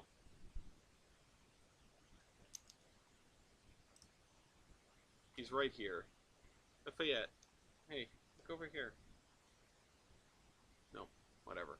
He's just sitting. He's on my lap. He's stepping on the keyboard. Oh. I don't know if that. I don't know if you could see him. Best place to park a Panzer. Yeah, we're gonna put a tank in the middle of. I can't pet you and do this. He keeps putting his head under my hand. Hi. Thank you. Oh, thank you. Thanks. Baby. I'm under siege. Okay, so I need to grab one of the larger macadam roads. Maybe like the 42-foot street? Yeah, the 42-foot seems about right. I like that.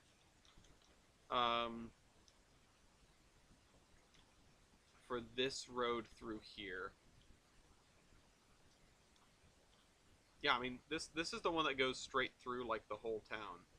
Now he's just vigorously licking my hand. So this would end up being a very wide bridge instead of a very narrow one, which wasn't exactly my original thought process or my original intention, but it does work. I just need to find a bridge that is appropriate. Can you guys hear him? You guys can probably hear. His face was right next to the mic. I'm sorry. I'm sorry if you could just hear him vigorously licking my hand. I apologize. That's what I have to fall asleep to every night. He's a pain. I love him, but he's a pain, and I can't see over him. Hold on. What do we have for things? For this 42-foot... Stop. Thank you. We have this one, which is the double sidewalk, or the wide sidewalk. And we have this one, which is no sidewalk. So, thanks. So, I know. We should start out with the double sidewalk. Maybe what time is it? 51, okay. Started with the double sidewalk. I can't see my mouse cursor, because the dog is on my lap. We've reached maximum dog. Select an assets palette. And then, yeah, this whole street, I think, is going to become this macadam road. I mean, I won't go that far, because if we start doing that, then we've committed, and we need to figure out the hold on. Replace, where is it? Replace spline with select that. Why can't I do that? Oh, it didn't select it. Hold on. Hold on. This. Click. Select an asset palette. I probably clicked the wrong thing earlier. Are you getting tired of being up here? Can I put you down now? Throw him onto the couch. Hey, Stellar, we're just about to wrap up. You've got a few minutes in here. Okay. Replace spline with selected asset. Oh, wow, that was one long piece of spline. I didn't realize that. Replace spline with selected asset.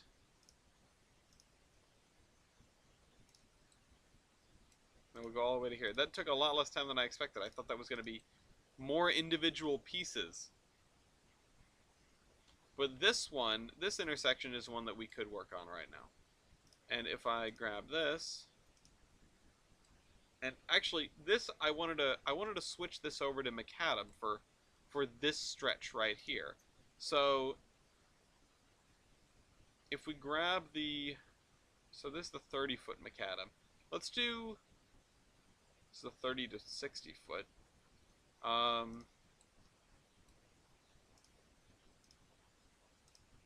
Replace what's selected. Oh, there, that actually lines up with that pretty well. Oh, and I'm realizing this is a different shade. Posted my corner park. Hold on.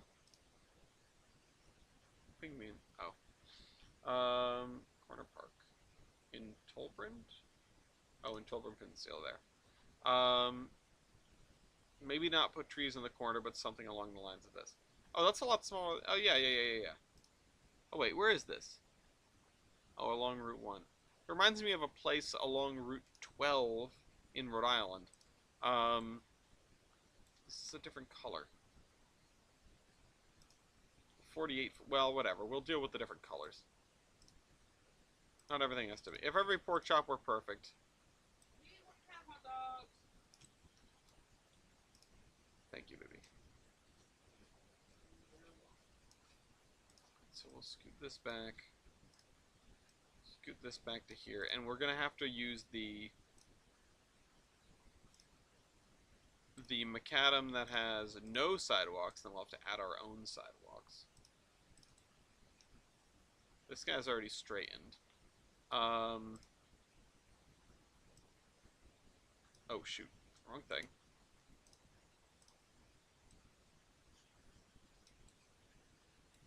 And if I look at this, hopefully there is a... Honestly, even if there isn't, we could use this. Wrong side. Oh no, we can't use that because it narrows the street. Well, we could disconnect it and then slide it over and then use it. As long as the area is... oh shoot, wrong button.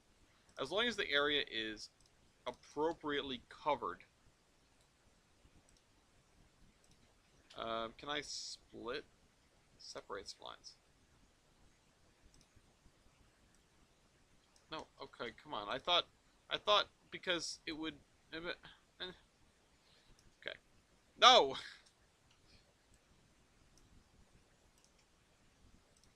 It's just... Nope. Also not helpful. And I realize I want to use the invisible road for this, so... can I have one that I can actually see? No. Scenery splines. They're all too damn invisible. You.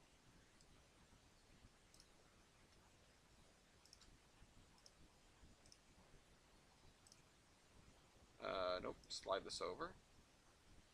Actually, line this up first.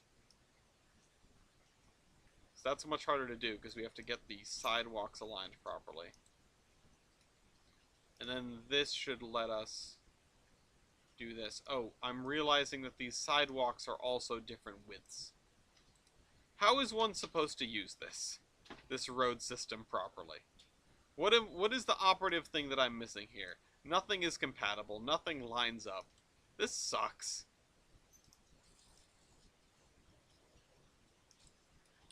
The sidewalks are all different sizes and shapes. We're missing bits and pieces of things that we should have.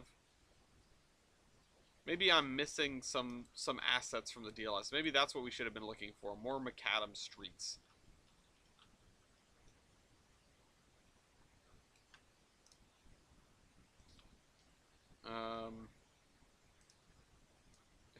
If I lift that up, no, that doesn't.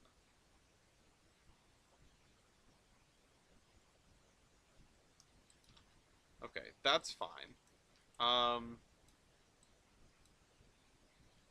That's fine. But if I scoot this way, actually, if I scoot this way, it's fine. It's just enveloping it a little bit more. Did I connect? It connected. Don't do that. I think I'm gonna go until these touch. Like that. Oh, and that's why we can't do that. Wait, wait.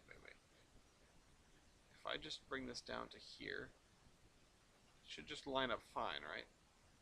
So I already located the bit that's holding this in the right direction. It's fine-ish. Now, if I grab another piece of macadam, like this one, for example,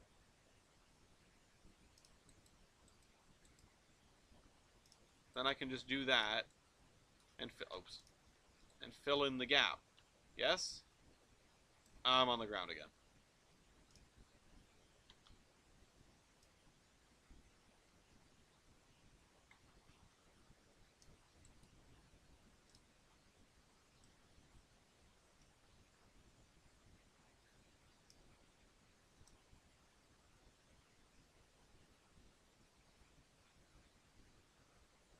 Also, I just want to say, in defense of Railroader, people say things like, I've seen people say, it's only fun for doing ops with friends.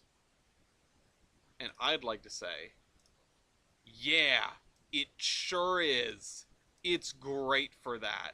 We've never had another game that's that good for that thing, and that means huge W. At least for me. I think so, anyway. In my opinion, that's really good. Select an assets palette. Like, it is almost groundbreaking. It's almost groundbreaking. Like, yes, it has shortcomings. Yes, it is a game that is relatively limited in scope. It does one thing, or if it does exactly one thing, it still does that thing extraordinarily well. To the point where I want my friends that do not do railroadisms to get it, because I feel like it's, god damn it, I feel like it's still fun. I feel like it's still extremely worth it. It it fills that niche. It fills a niche that I'm not sure people realized how big a niche it was until we got there. Until Railroads Online happened. And for all that game's faults, if it did one thing, similar to Railroader, if it did one thing, it was show that people will eat up the idea of a multiplayer train game. And again, not saying simulator, multiplayer train game. I'm gonna go grab the sidewalk I used over here.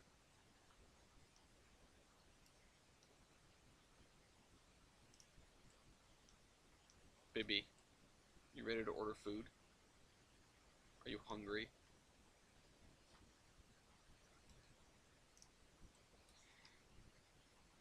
Oh, oh, sorry. There's somebody I forgot to ask.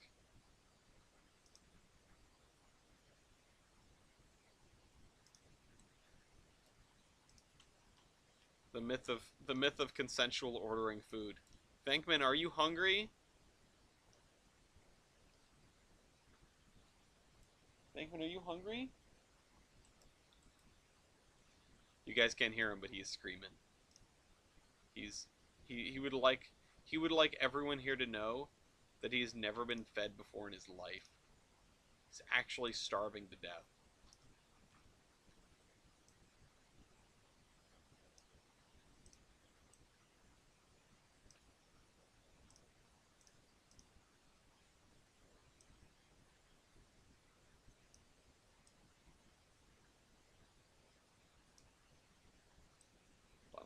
I need to get this sidewalk in position, and then I'm good. Then I'm done. Then I'm done. I'm done. I'm done. We're done here. We made a road. Thanks. I'll see you next week.